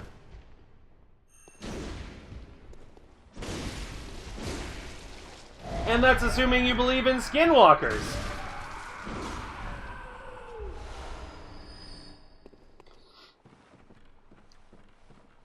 Skinwalkers are a legend in Navajo myth and other Native American tribes, but predominantly Navajo. They're the ones that have, like, the most rules about a skinwalker. A skinwalker is an evil creature, and they are almost exclusively evil creatures. There's never been, like, a good skinwalker, really. It is a shaman or medicine man or whatever that has killed a loved one, either a sibling or a parent, in order to sacrifice their humanity for shape-shifting powers. And, like, the Navajo actually, like,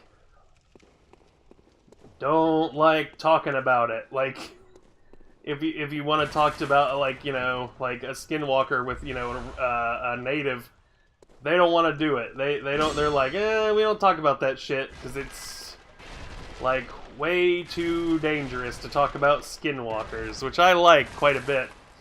But anyway, they're malevolent spirit entities that can take the form of any animal, and apparently they, like, meet in the woods, and they're like, oh, if you're gonna be a fox, like, here's how you walk like a fox. You gotta swish the tail around like this to make it more convincing, or otherwise people know you're a skinwalker.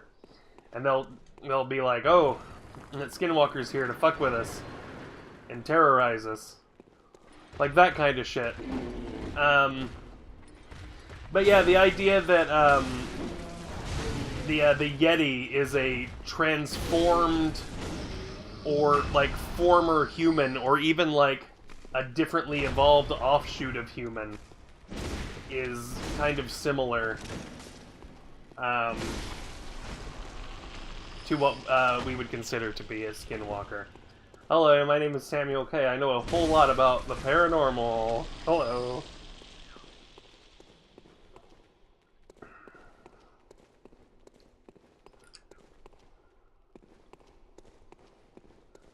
Yeah, this is, if you really want to get me going, it's talking about fucking monsters and myths and things like that. I really like that kind of stuff a whole bunch.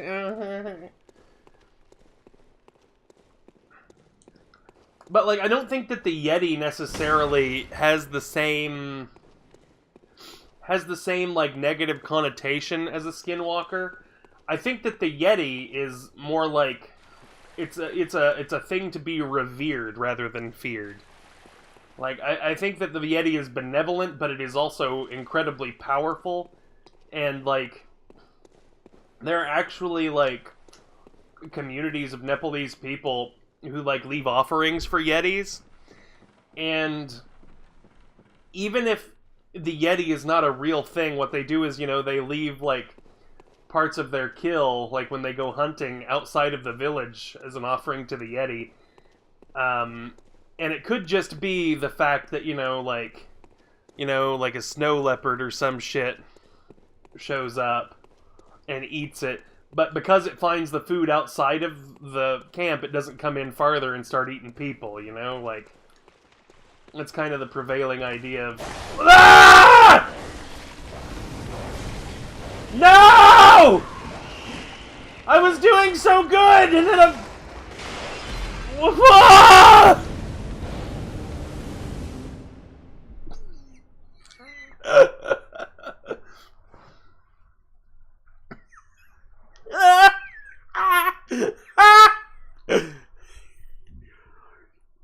I don't even remember what I was talking about.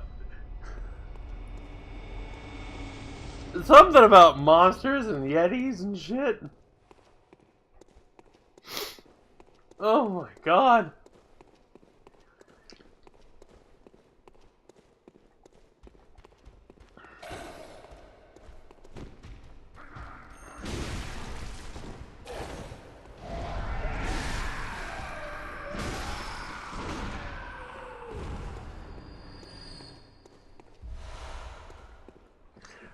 Was not expecting those dogs to be there, though.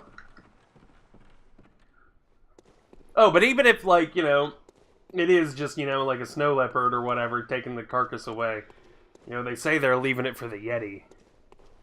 So that the Yeti will allow them to live on his mountain. Which I like that kind of thought.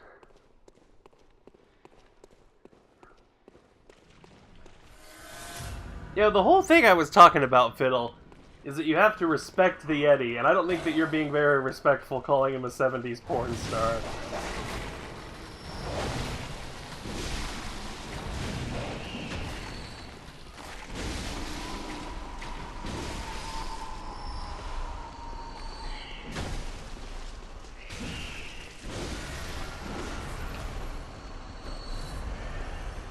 Here's another thing that I learned is, oh, look, it's you. Hey.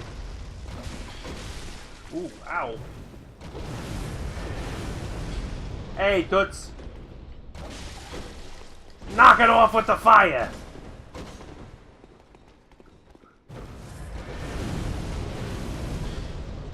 You know I don't like that kind of talk. Oh, fuck, there's a bag boy in here, too.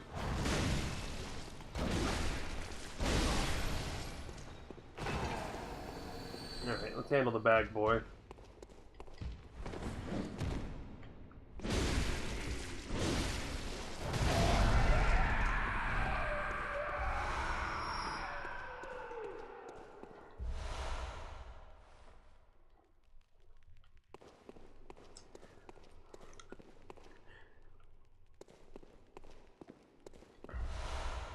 I mean, I guess that's a good point. But my idea... Oh, here's the other thing that I learned. So, the where they spot the Yeti is in the Himalayas.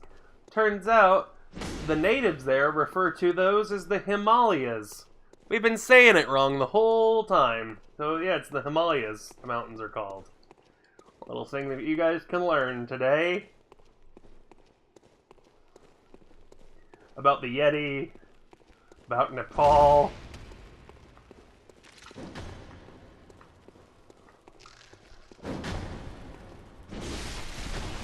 About the Nepalese.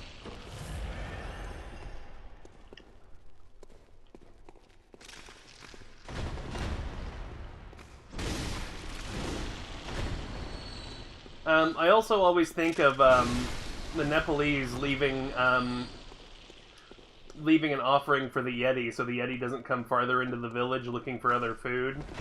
Like that scene in Grey Gardens, where little Edie is dumping out giant bags of cat food in the attic, so that the raccoons that are eating the house from the inside out don't come farther into the house. She just, like, dumps, like, 2 big things of Wonder Bread.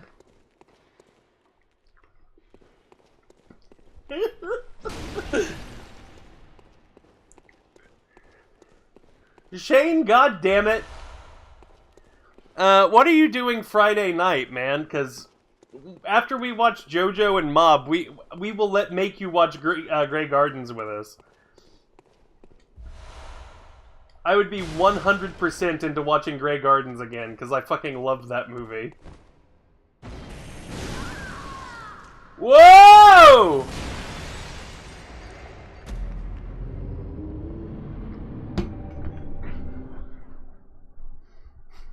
Shouldn't have gotten so cocky with that fella, huh?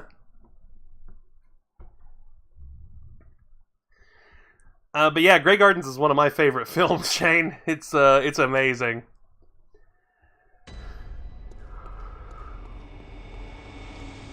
He always loves how I do my corn.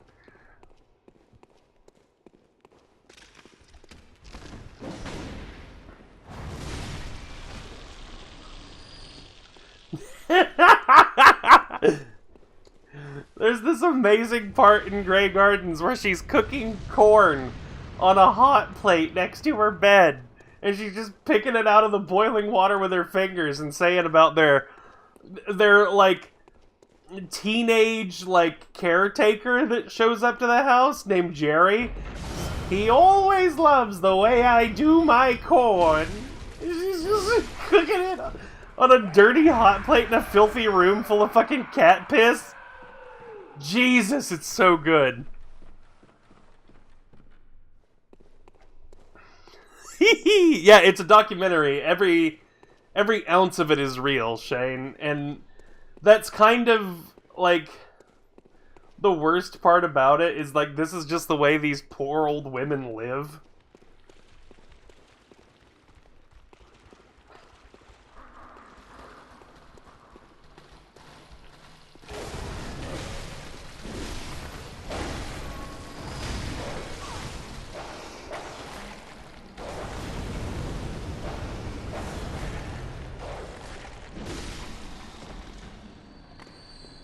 Okay, I'm just gonna leave that dog down there. I don't think he can get to me.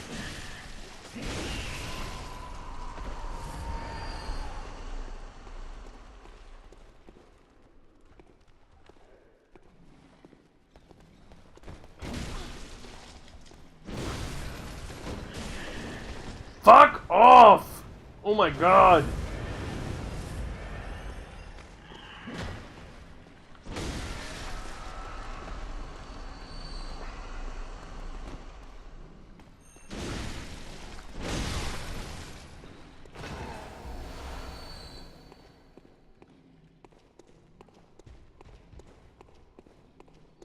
Wasn't there a bag boy in here?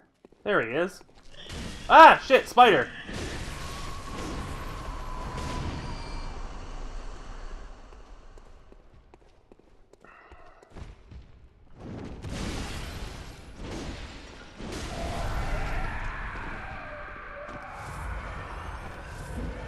Well, yeah, I mean, that's kind of the tragedy of the movie, is that, like, these people were insanely wealthy, and these two women in particular, for whatever reason, the documentary doesn't really get into it, were just, like, completely abandoned by their entire family and, like, left to rot in this, like, filthy old mansion. Like, it's actually very sad, like...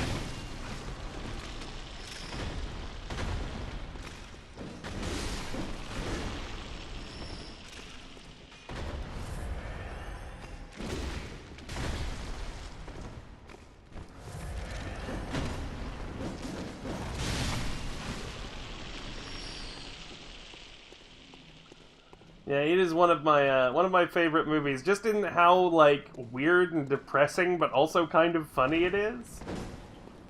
And just fucking surreal. Like, I've read some, like oral histories of what happened, like, while they were filming the movie, and, like, the documentary staff had to wear, like flea collars because there were just so many, like, fleas and ticks and vermin all over the property. What the fuck? This guy, he's no joke! Look at him!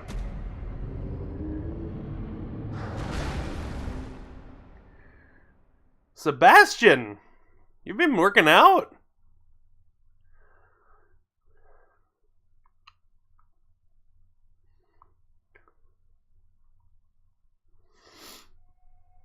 Okay, I just need to look out for Sebastian this time. I want to get what's in that chest behind him. It looks important. And if it's another, like, shitty fucking blood gem thing, I'll be so mad. Yes, they are Jackie Kennedy's aunt and cousin, Shane, and they're allowed to live like that. Yeah.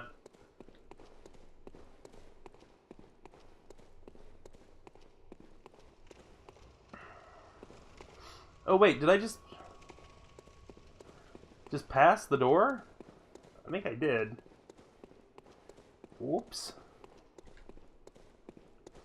Yeah, I did. What the fuck?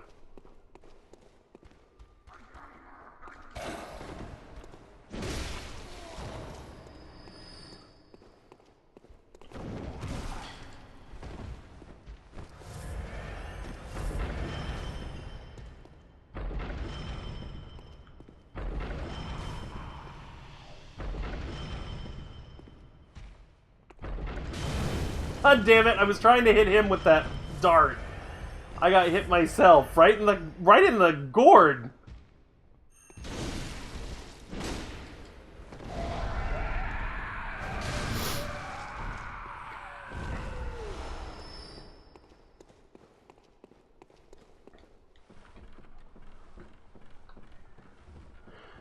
Okay, we're doing this one more time.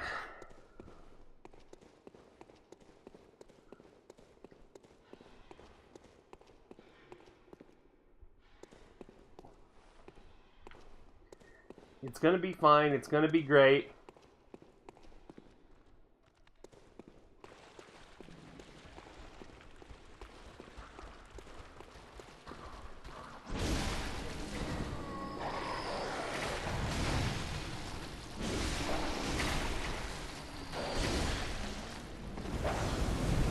Oh, the dogs do fire too, apparently.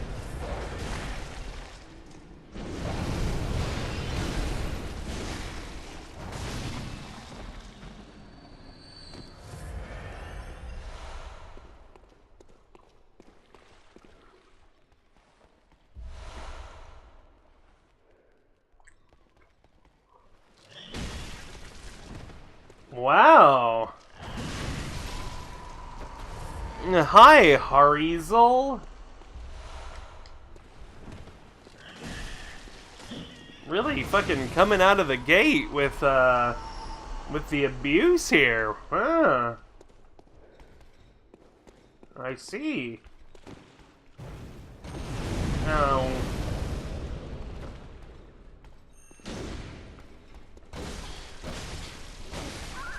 Son of a bitch.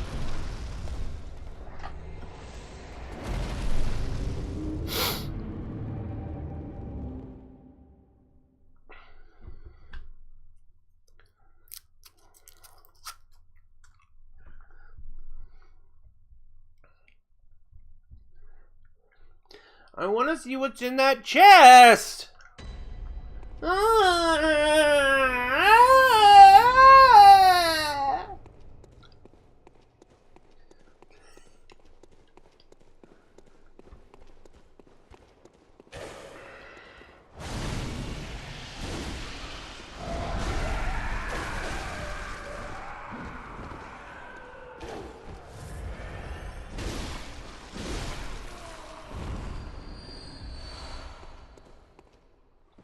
Yes, there is a Grey Gardens musical. I've never seen it, but I bet it's fun. La la la la la.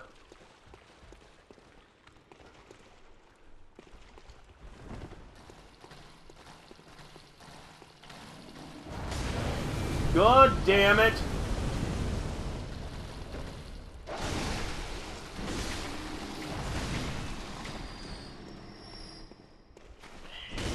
You know how pissed I'd be if my dog did this to me? Just walked into the room and immediately breathed a bunch of fire all over me and almost killed me.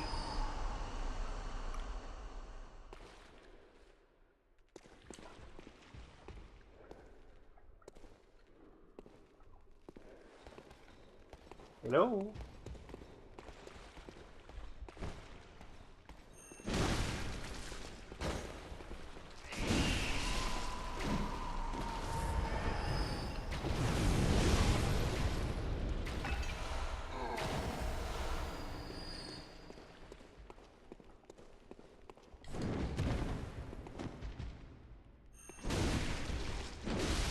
There we go.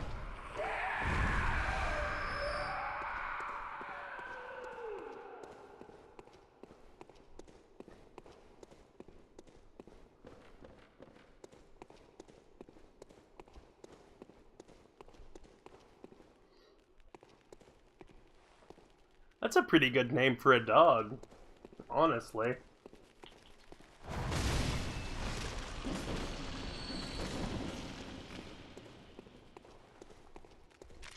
My dog's name is Needles. He's a Labradoodle. Ah! No!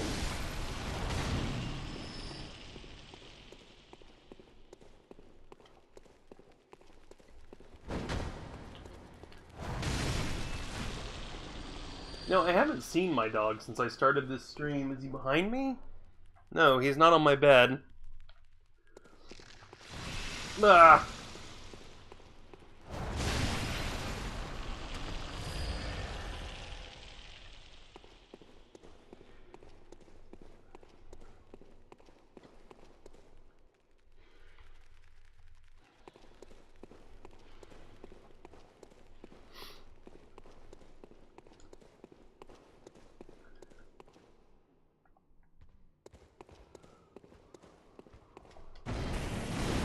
Look, you didn't get me that time. God damn it! No! Quit that! An inflicted organ.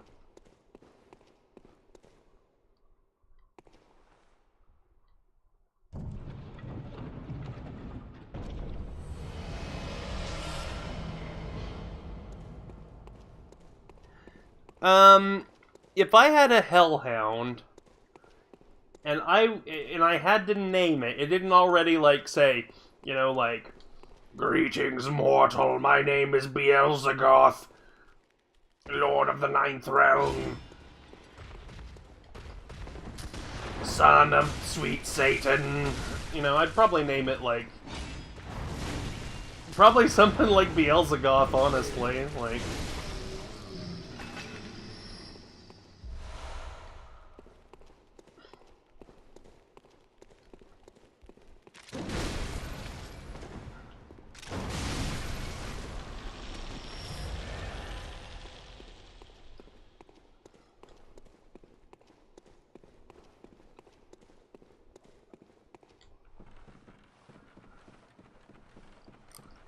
Amber's a pretty good name for one. Cerberus, not bad.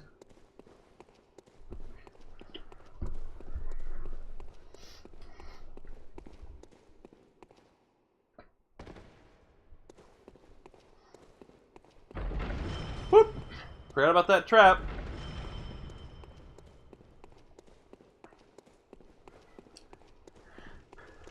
Alrighty, it's boss fight time.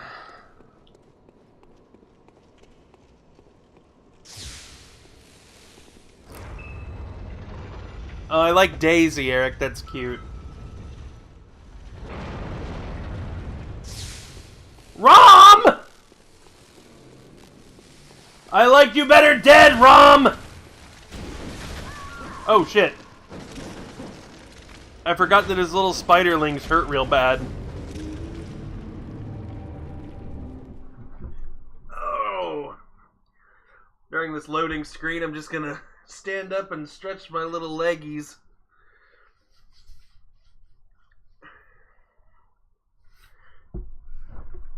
I'm a little disappointed that, like, all three bosses I've fought this time around in the dungeon are things I've already fought before.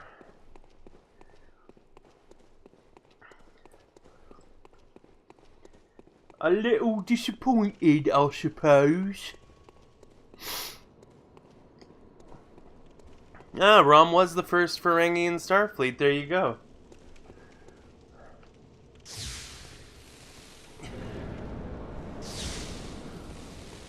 Very glad we have somebody talking about Star Trek in the chat.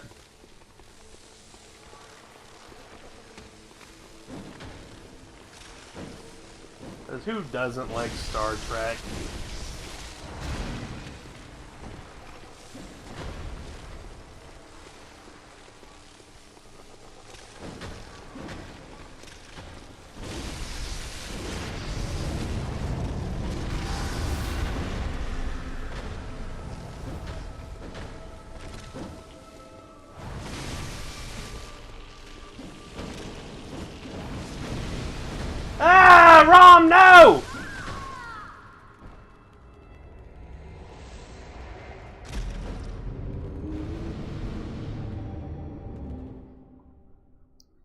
Who's the calm? Oh, yeah, let's see if I can, Ooh, maybe I can summon help and they can kill some of these spiders for me. What the fuck, why not?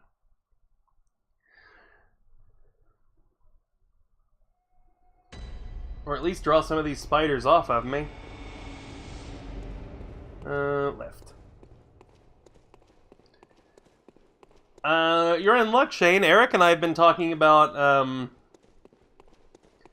starting, rewatching The Next Generation at some point.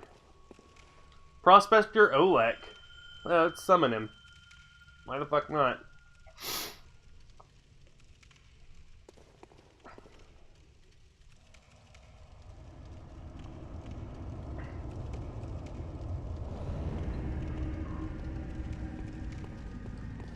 I've always been a TNG guy. I also like Voyager a lot.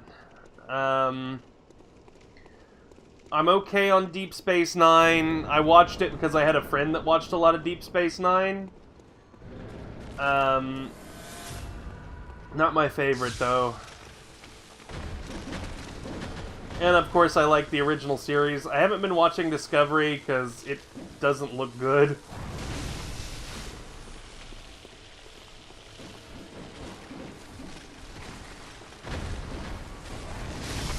Man, Prospector Olek going ham on these little fuckers. Look at him, man. He's fucking cleaning house on these little spiders.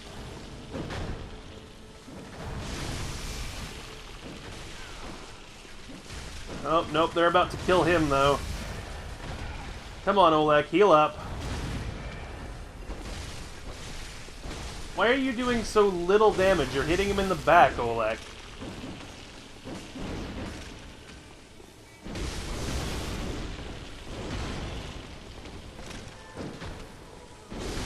Alright. Look at him hiding in the corner like a little baby.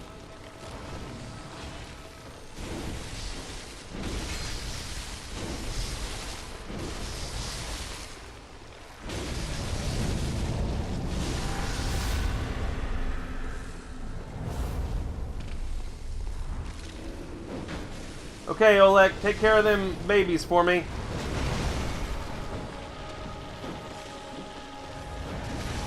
Ooh.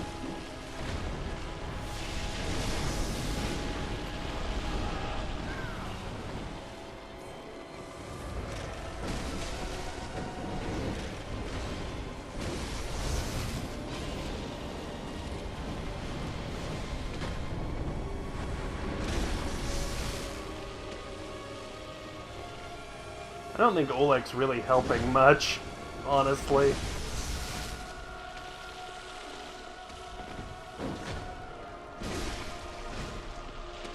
I'm out of bolt paper.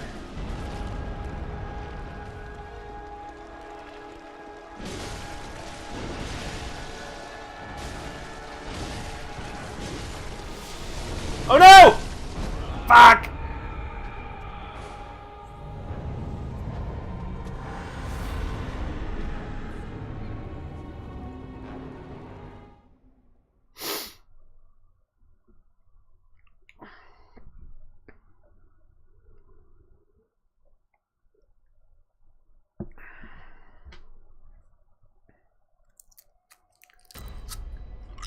The Orville seems like it would suck. And that's because it is made by Seth MacFarlane, and anytime I see his face or hear his voice, I wish that I was born deaf and blind. But that's just me.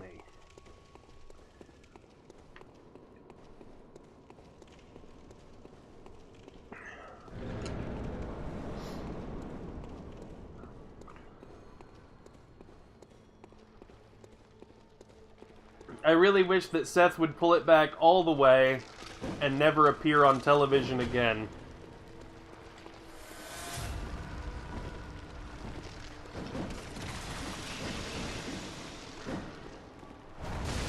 I don't wish him any ill will. I do wish that he would just be like, well, I've made millions and millions of dollars now. I guess I'll go live Go live in the Alps somewhere as a hermit and farm goats and sheep.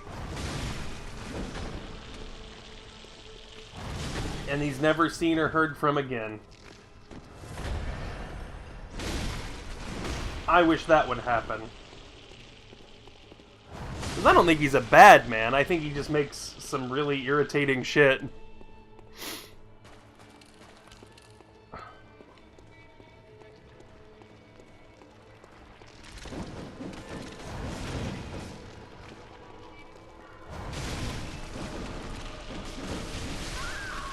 Fuck!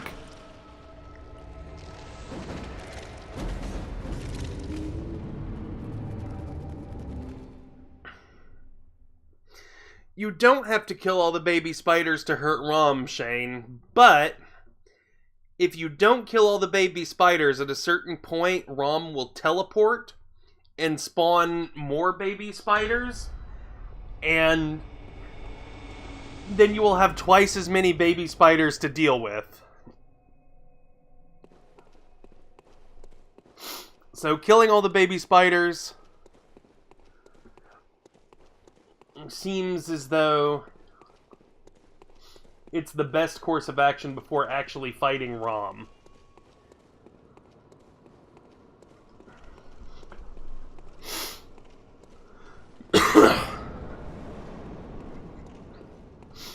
I mean, my thought on it is, if I like TNG, I should just watch TNG again. And I love TNG.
God damn!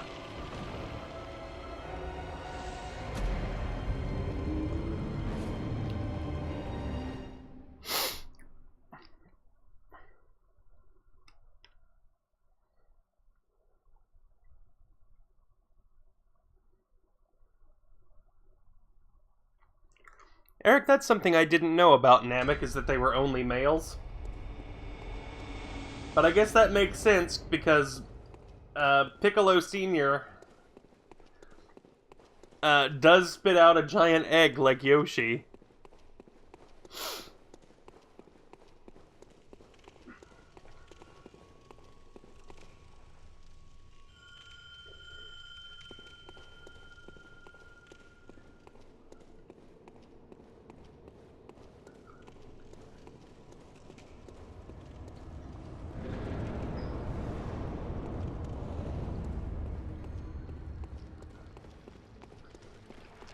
You know, I never considered it, Eric. Until you just said that, but is Piccolo from Dragon Ball Z an asexual icon? Like, we've got finally got some ace representation in our anime?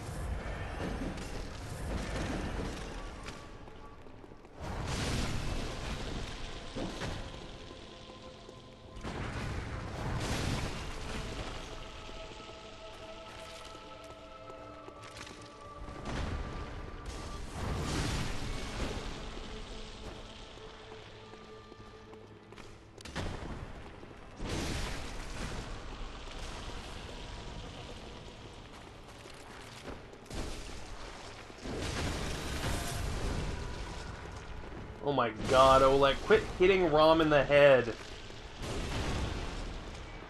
Fucking idiot.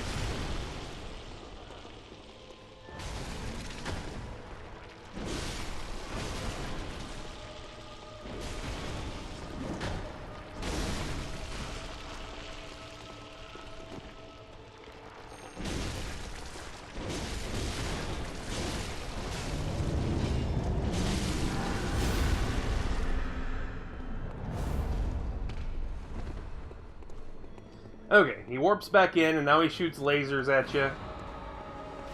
Well, he shoots big crystals at you.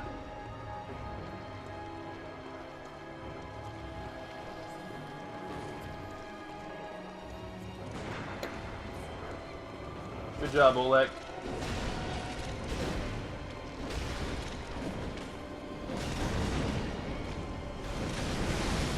Ah!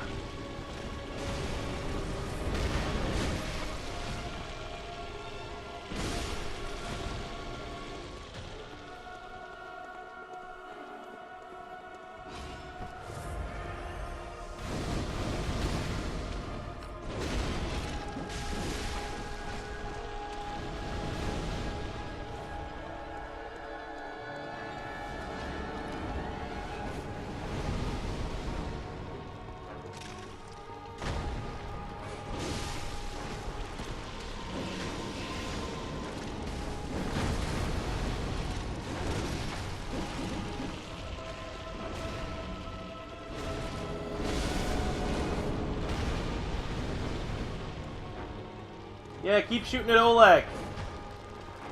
Hey, Rom. Don't mind me, I'm just over here to kill your babies.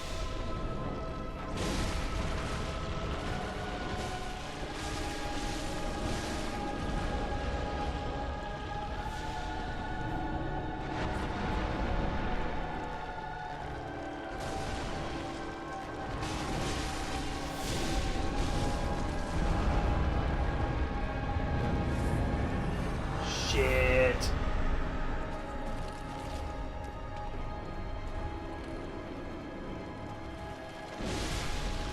Is Cell also ace? I'll be damned.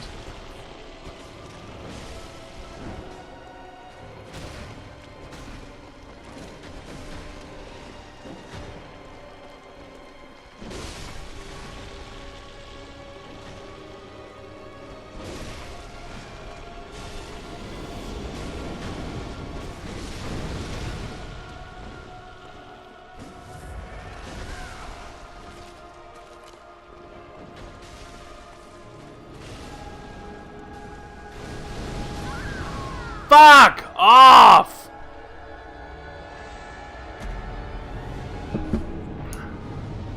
We're gonna beat him tonight. We're going long a little bit tonight, but I don't give a damn. I'm not gonna have Oleg help me. I don't think he's helping at all. I think the only thing that he's doing is distracting Rom, and honestly, I don't think I need it.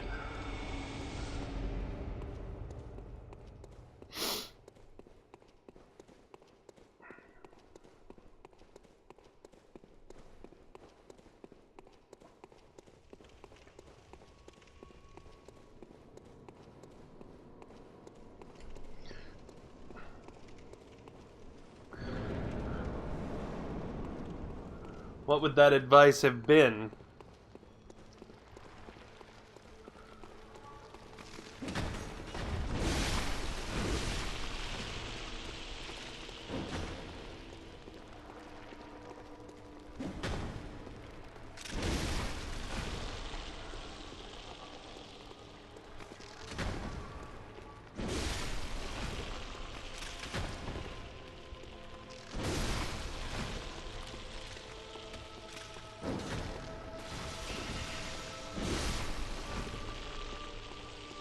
Like, is this the same Rom that I killed earlier?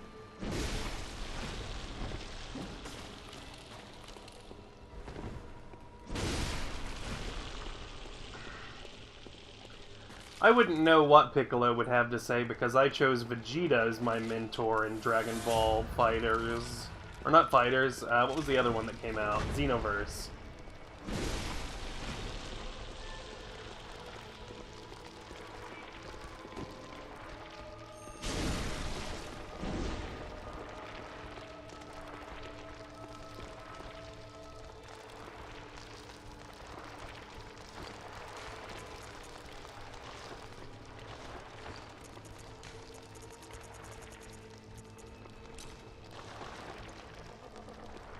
I wonder what Rom thinks about fire.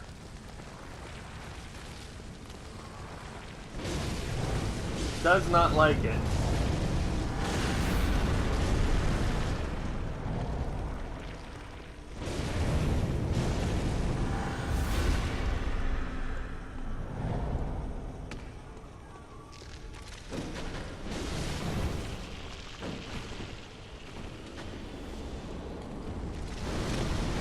Fuck! Really? Jesus Christ!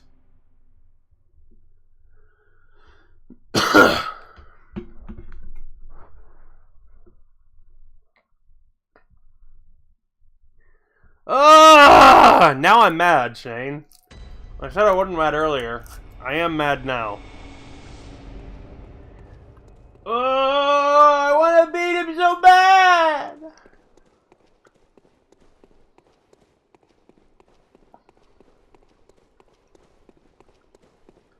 The fire paper was a good idea, though. You know what? Fuck it. Oleg, you're coming with me?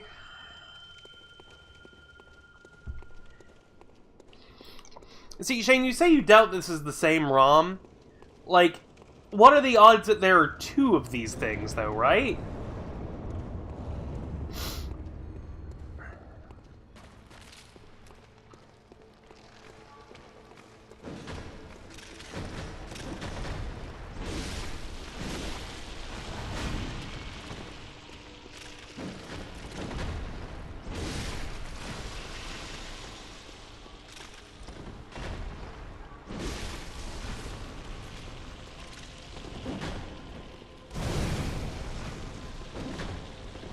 Oh. Are Molotovs actually doing some work on the babies? I got a bunch of them.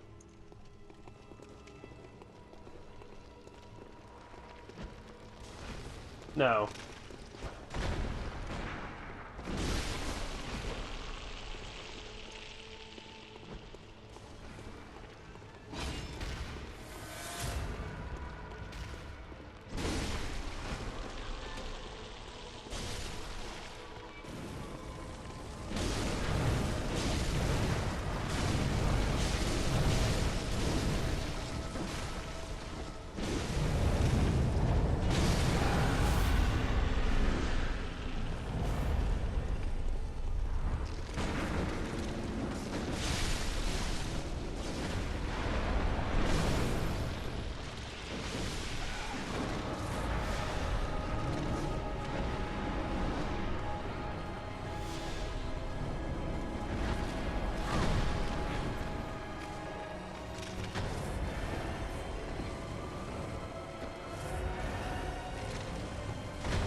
Fucking really?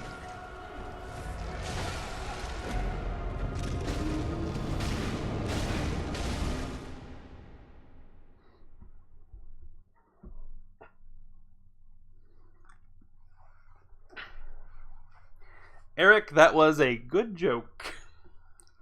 Ah!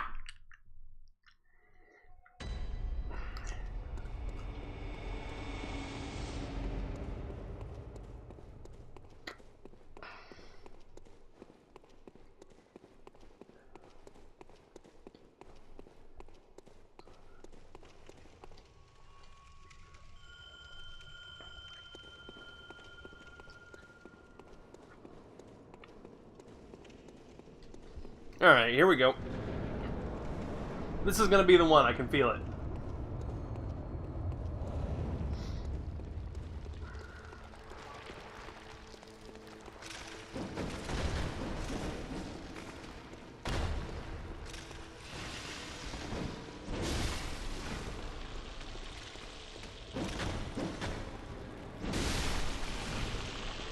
gonna do just a little bit of serious time during this fight, guys.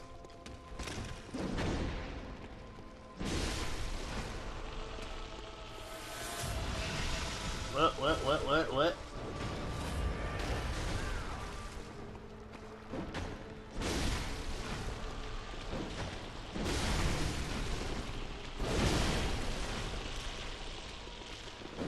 Whoa!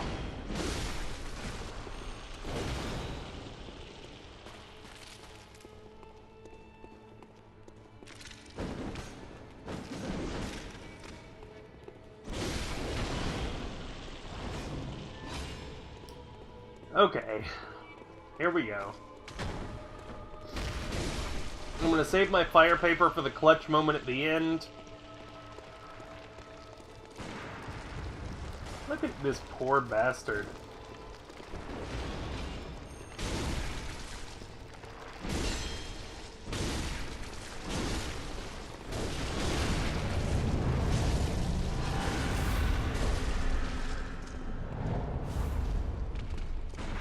Like, what a miserable, awful-looking thing.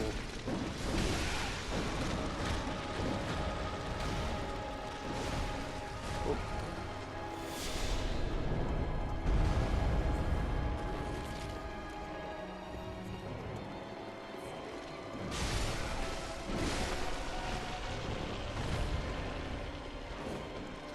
I like that this room is big enough to make the spiders go Rankin Bass when you get far enough away.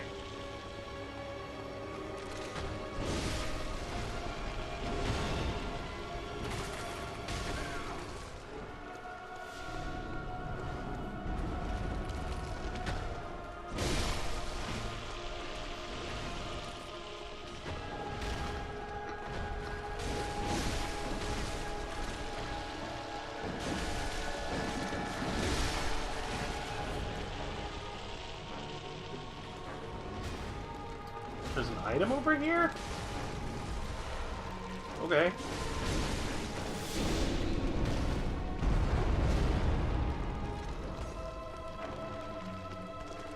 I mean, I'll take it. Oh.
My dog has just come into the room to see what all the yelling was about. Hi, Needles. Hi, buddy. Here, I need your energy. Sit. Sit. Good dog. Now I need you to stay right there. Okay, just leave. That's okay. Needles! Get in here now! Come here. Come back. Stay in here. I need you in here. Yes, I need you in here. Desperately. You can help me. See, that's Prospector Oleg. He's looking at the TV, guys.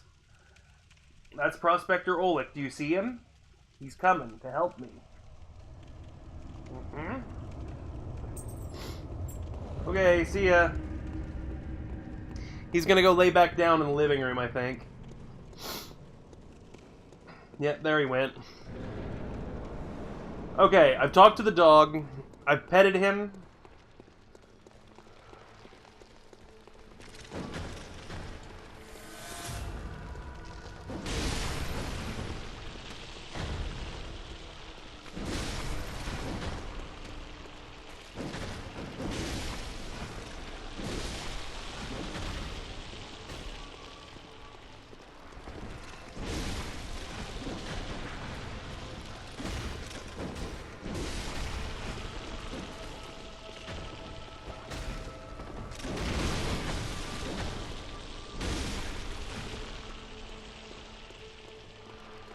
Let's do this. And let's do it right.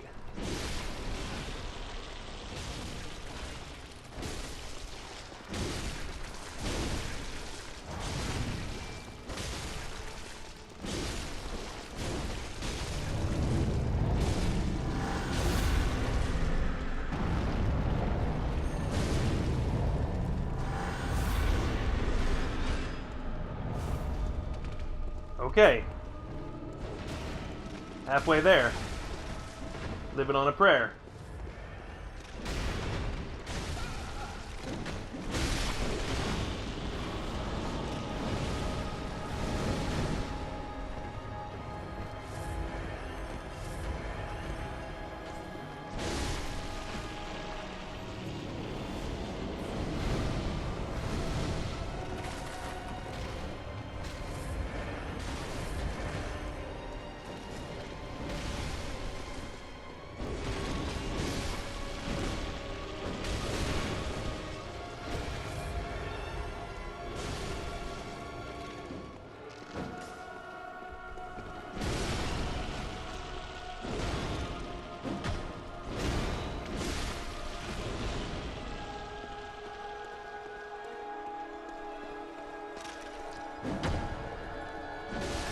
I'm just keeping an eye on Rom. See, because he's going to do that attack. Okay, now he's doing his shooting crystals. Ah, but he's shooting Oleg with them. I like that better than him shooting me with them.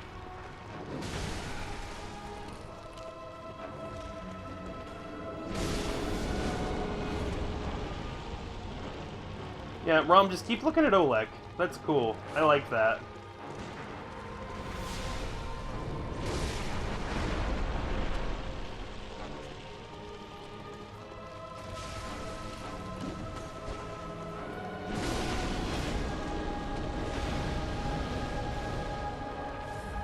Okay, Rom.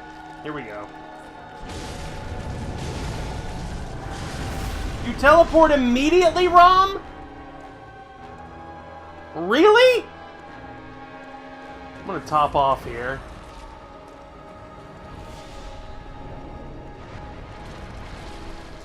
Ow!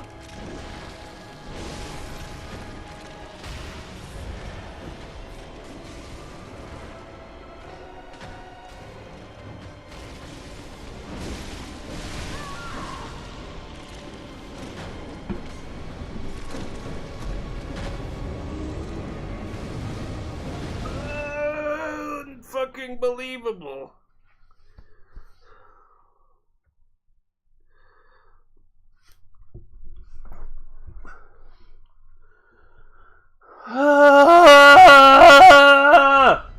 This is the most frustrated I've gotten with Bloodborne. I'm what, 35, 40 hours in? And this is the first time I feel like I've really gotten frustrated.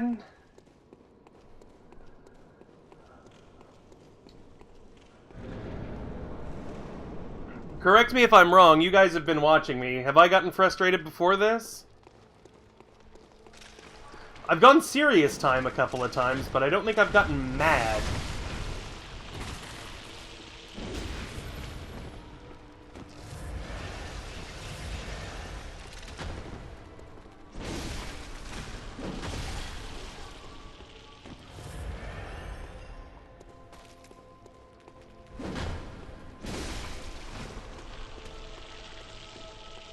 I just want to kill him. I just want to do it. I just want to kill him bad. Oh.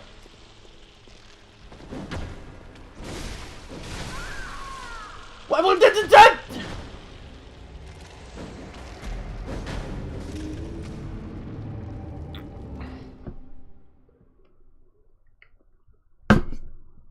It's...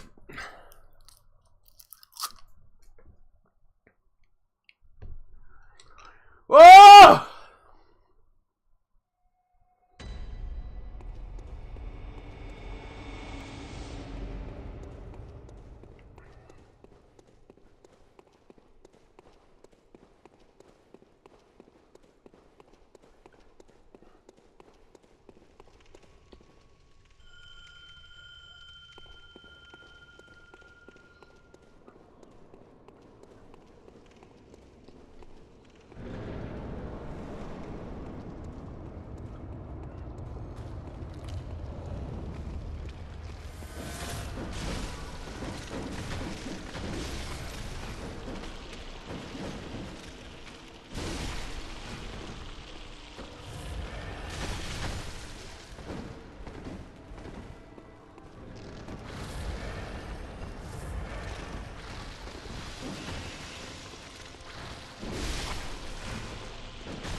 Yeah, that's the crazy thing, man, is these, like, swarming babies are also one-hit kills. Like... I'm not gonna complain about the game being unfair. Because it's doable. I've defeated Rom before.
Very funny, Harizal. Very good joke, Harizal.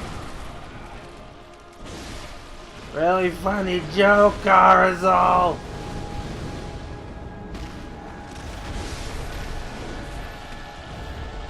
A really funny joke. Oh, he just teleported without taking any damage and spawned in more spiders. Great! Fucking excellent!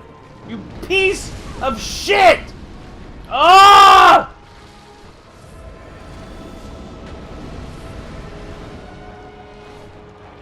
Ram!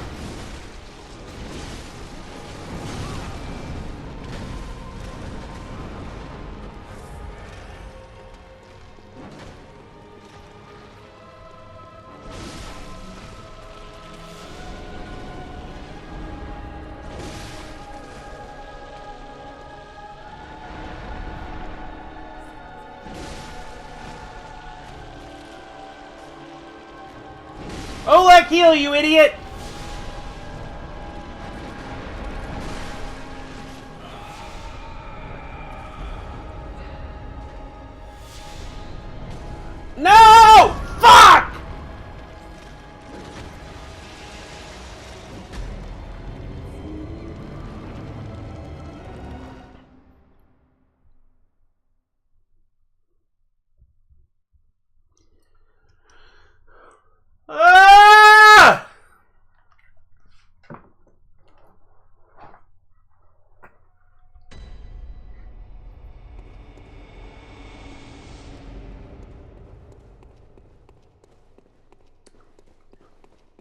No, thank you, Smoked Out Hot.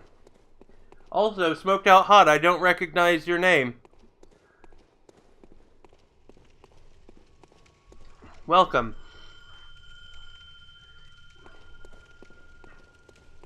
Yuck, yuck, yuck, Harizzle. Haha, very funny.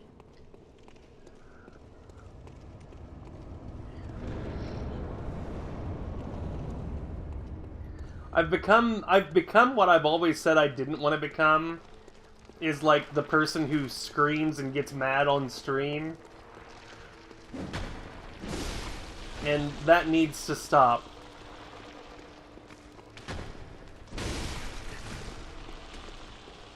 It is my pledge to you that you all deserve a better quality of live stream. And I'm here to provide that.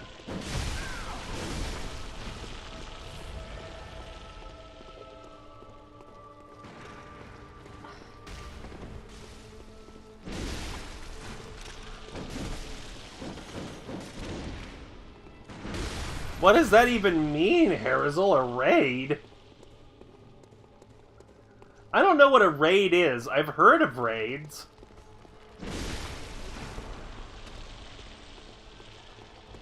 I don't think I've ever been raided.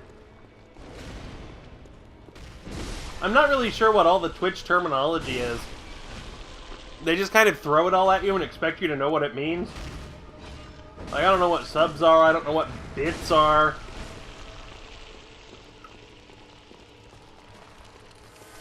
Oh, some raid for the... It was a bug joke.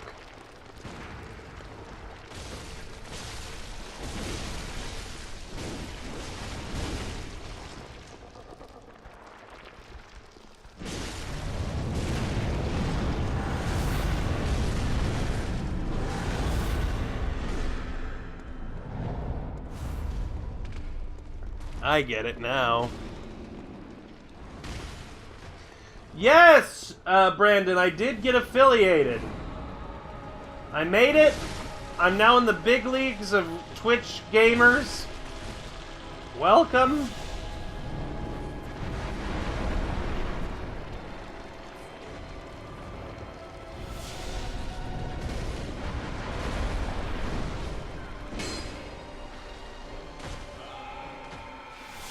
There went Oleg. I don't need him anyway!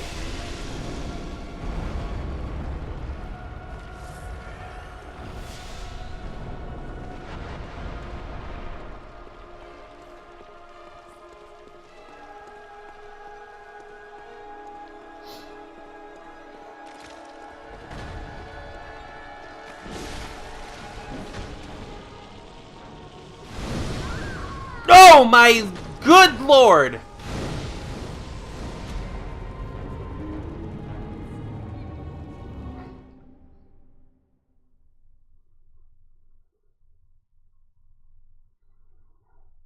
I am going to die tonight, and I'm going to take all of you with me.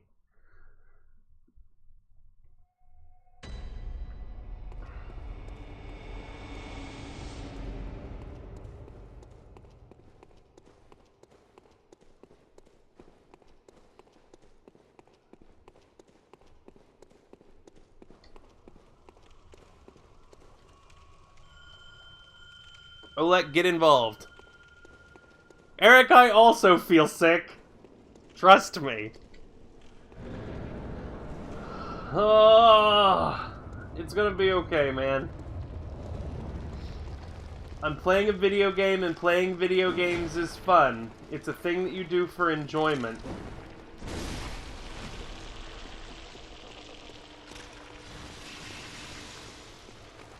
And when this stream is over,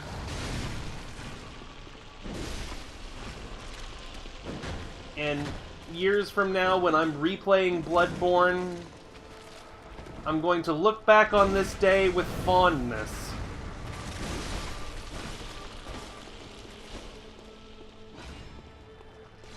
There will be a sort of embarrassment that goes with it, and there will be kind of a nostalgic feel for the person I once was.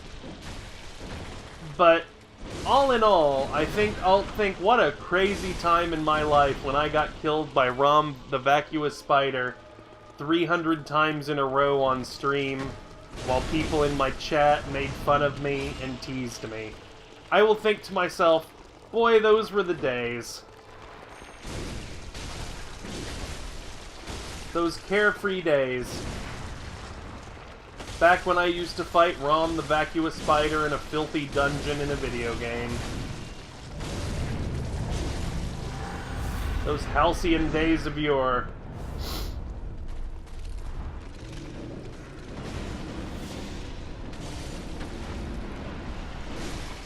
Hallowed will be the halls of my memory of this night, the echoing footsteps of generations past, chronicling my rise to glory in defeating Rom the Vacuous Spider in a video game. Whispered of in legend.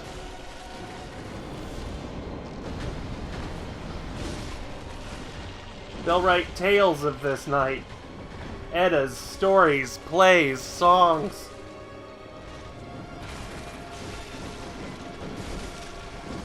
They'll say, do you remember when Samuel K. was just a scrub? And do you remember how he rose to be the best of all of us?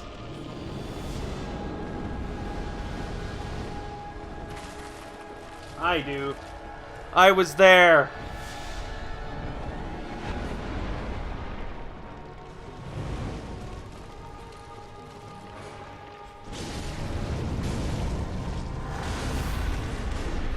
I was there when Samuel K. the boy became Samuel K. the man. And I was there when Samuel K. the man became Samuel K. the myth.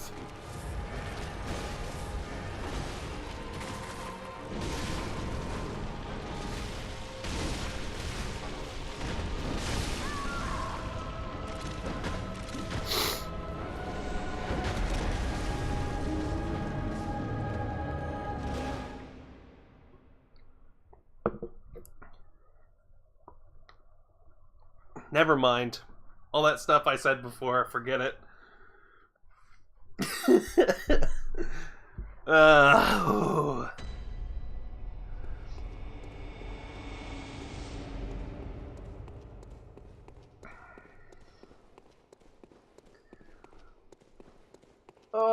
I'm so tired, and I want to stop playing this game, but I'm so close, you guys.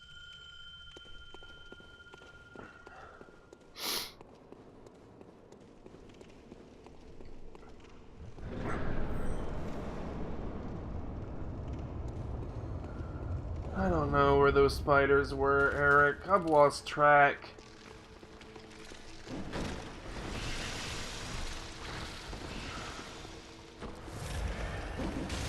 Does it even matter anymore?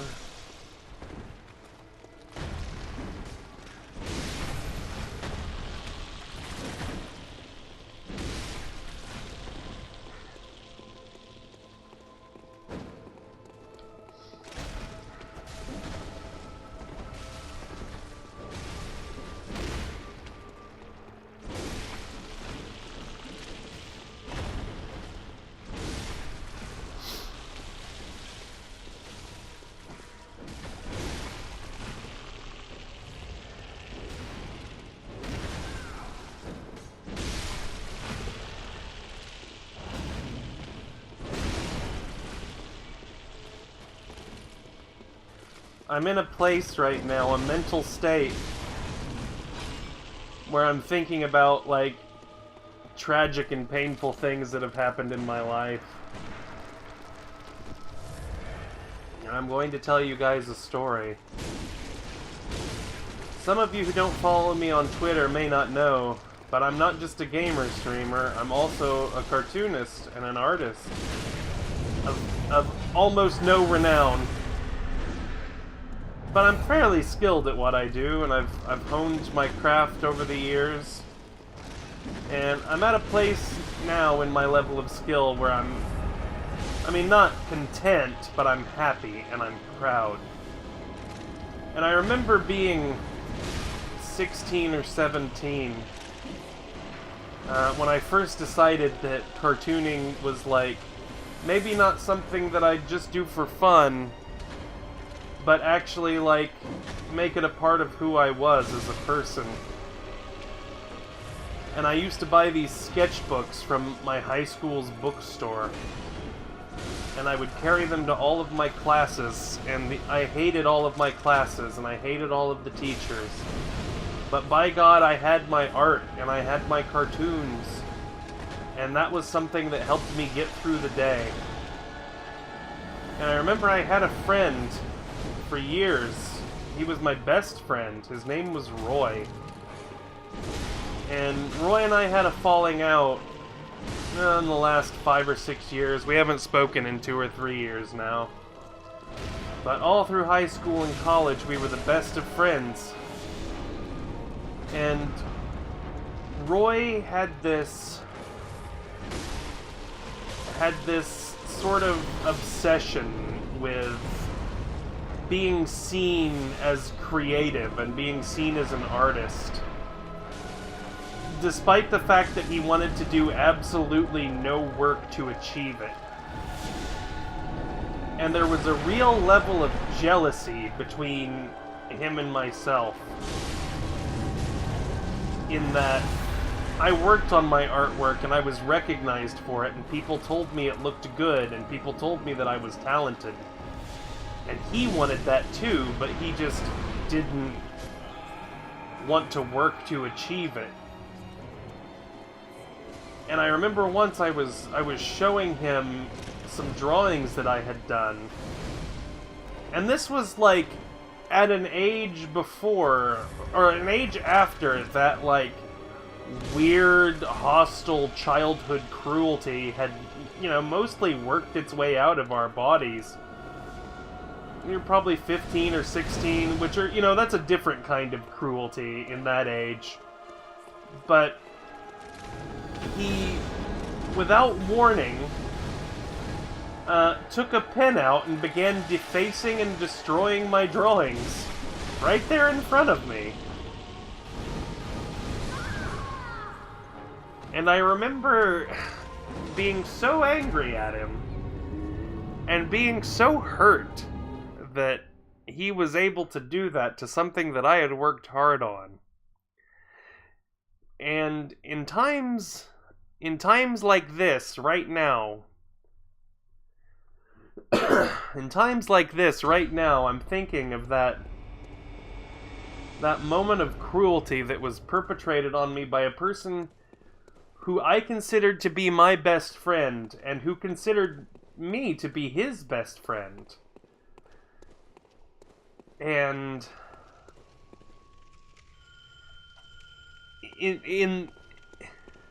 well, I guess the moral of this story is, I feel worse than I did that day.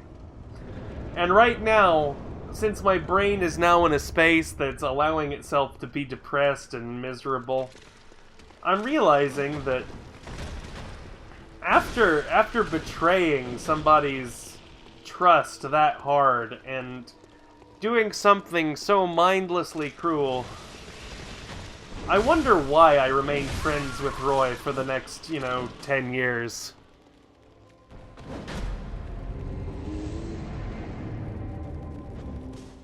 You know? Really makes me think about the way I spent my time in my, late teens, early 20s. I'm 33 years old now, and I've had people hurt me worse than that. But nobody that I've forgiven the way that I'd forgiven him for that. You know? Just makes you think. Hey everybody, I'm Samuel K. Welcome to my video game stream.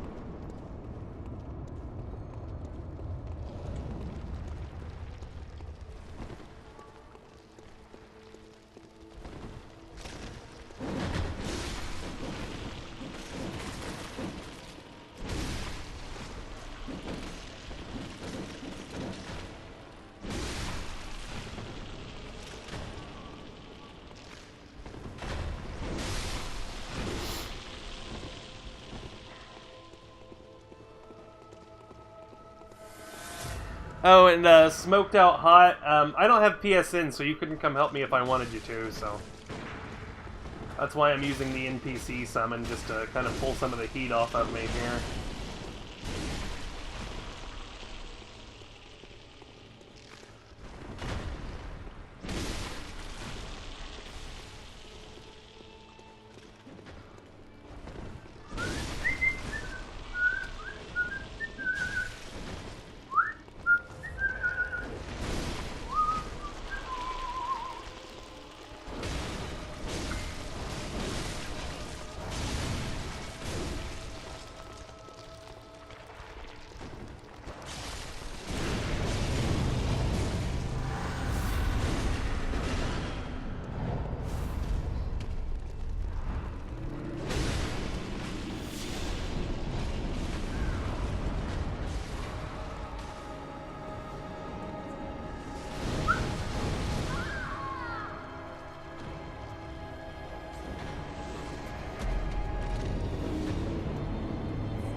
Hey everybody, I'm back.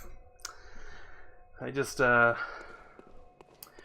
to get a glass of water and pee really quick.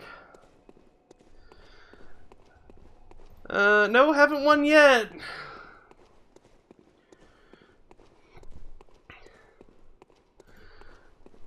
I'm working on it though.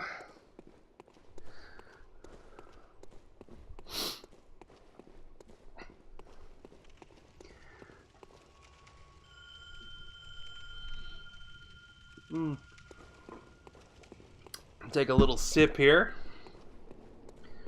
of my glass of water I grabbed.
It's an interesting thought, Fiddle.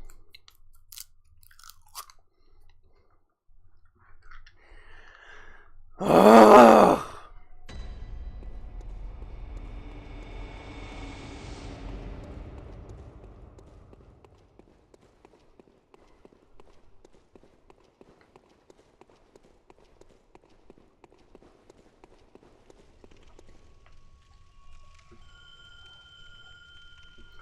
Very interesting indeed.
That's weird. Have you got your fridge set too low, Brandon?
I don't think I'm a big fan of seltzer water.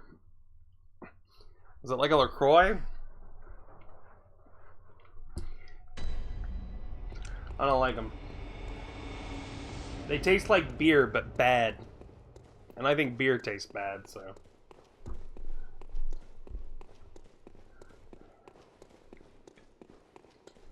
I do like those flavored waters.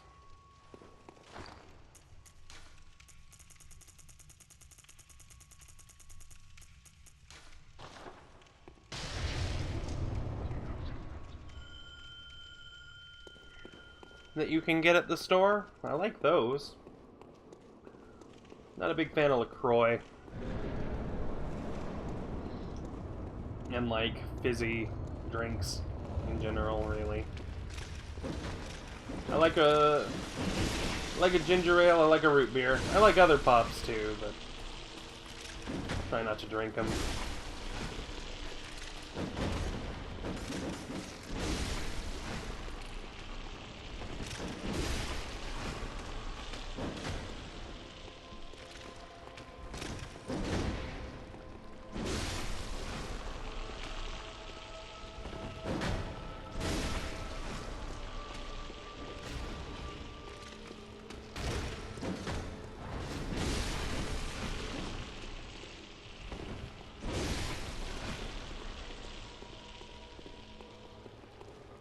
Okay.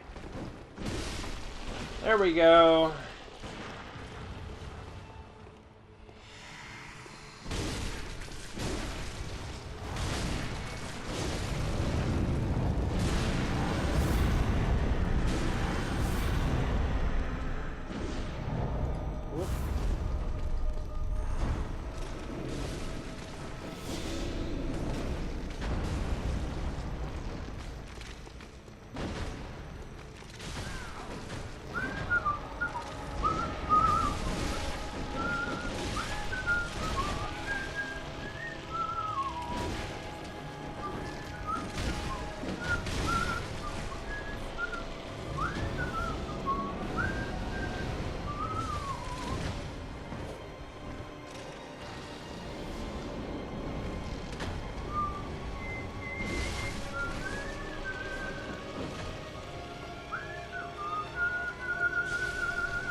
I'm just crunching these cough drops now.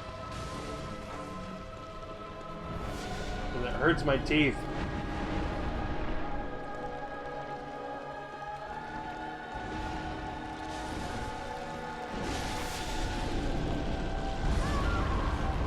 And that's a pain that I can control.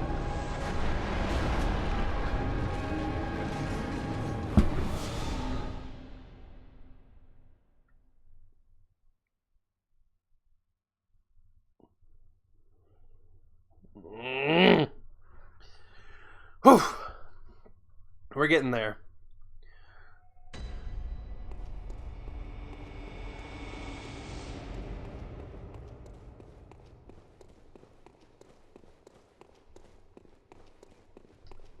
I wonder how far I'll get. If I just completely and utterly ignore the spiders, you know? I can't think very far, but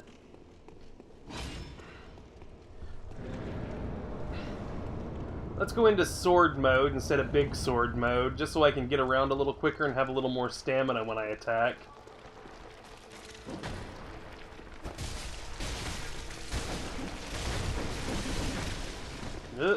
So far, so good.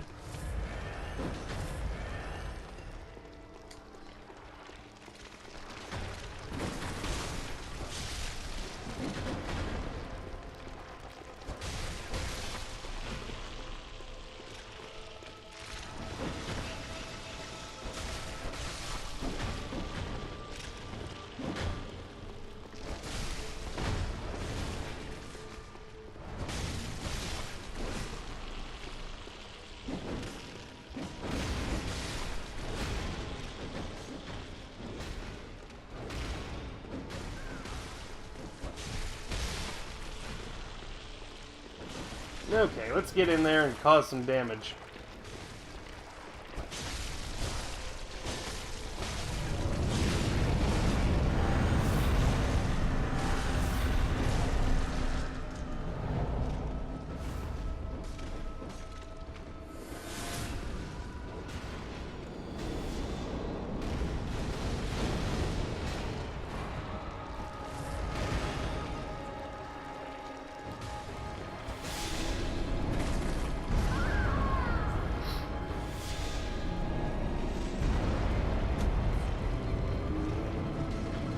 Folks, I think I'm done for tonight.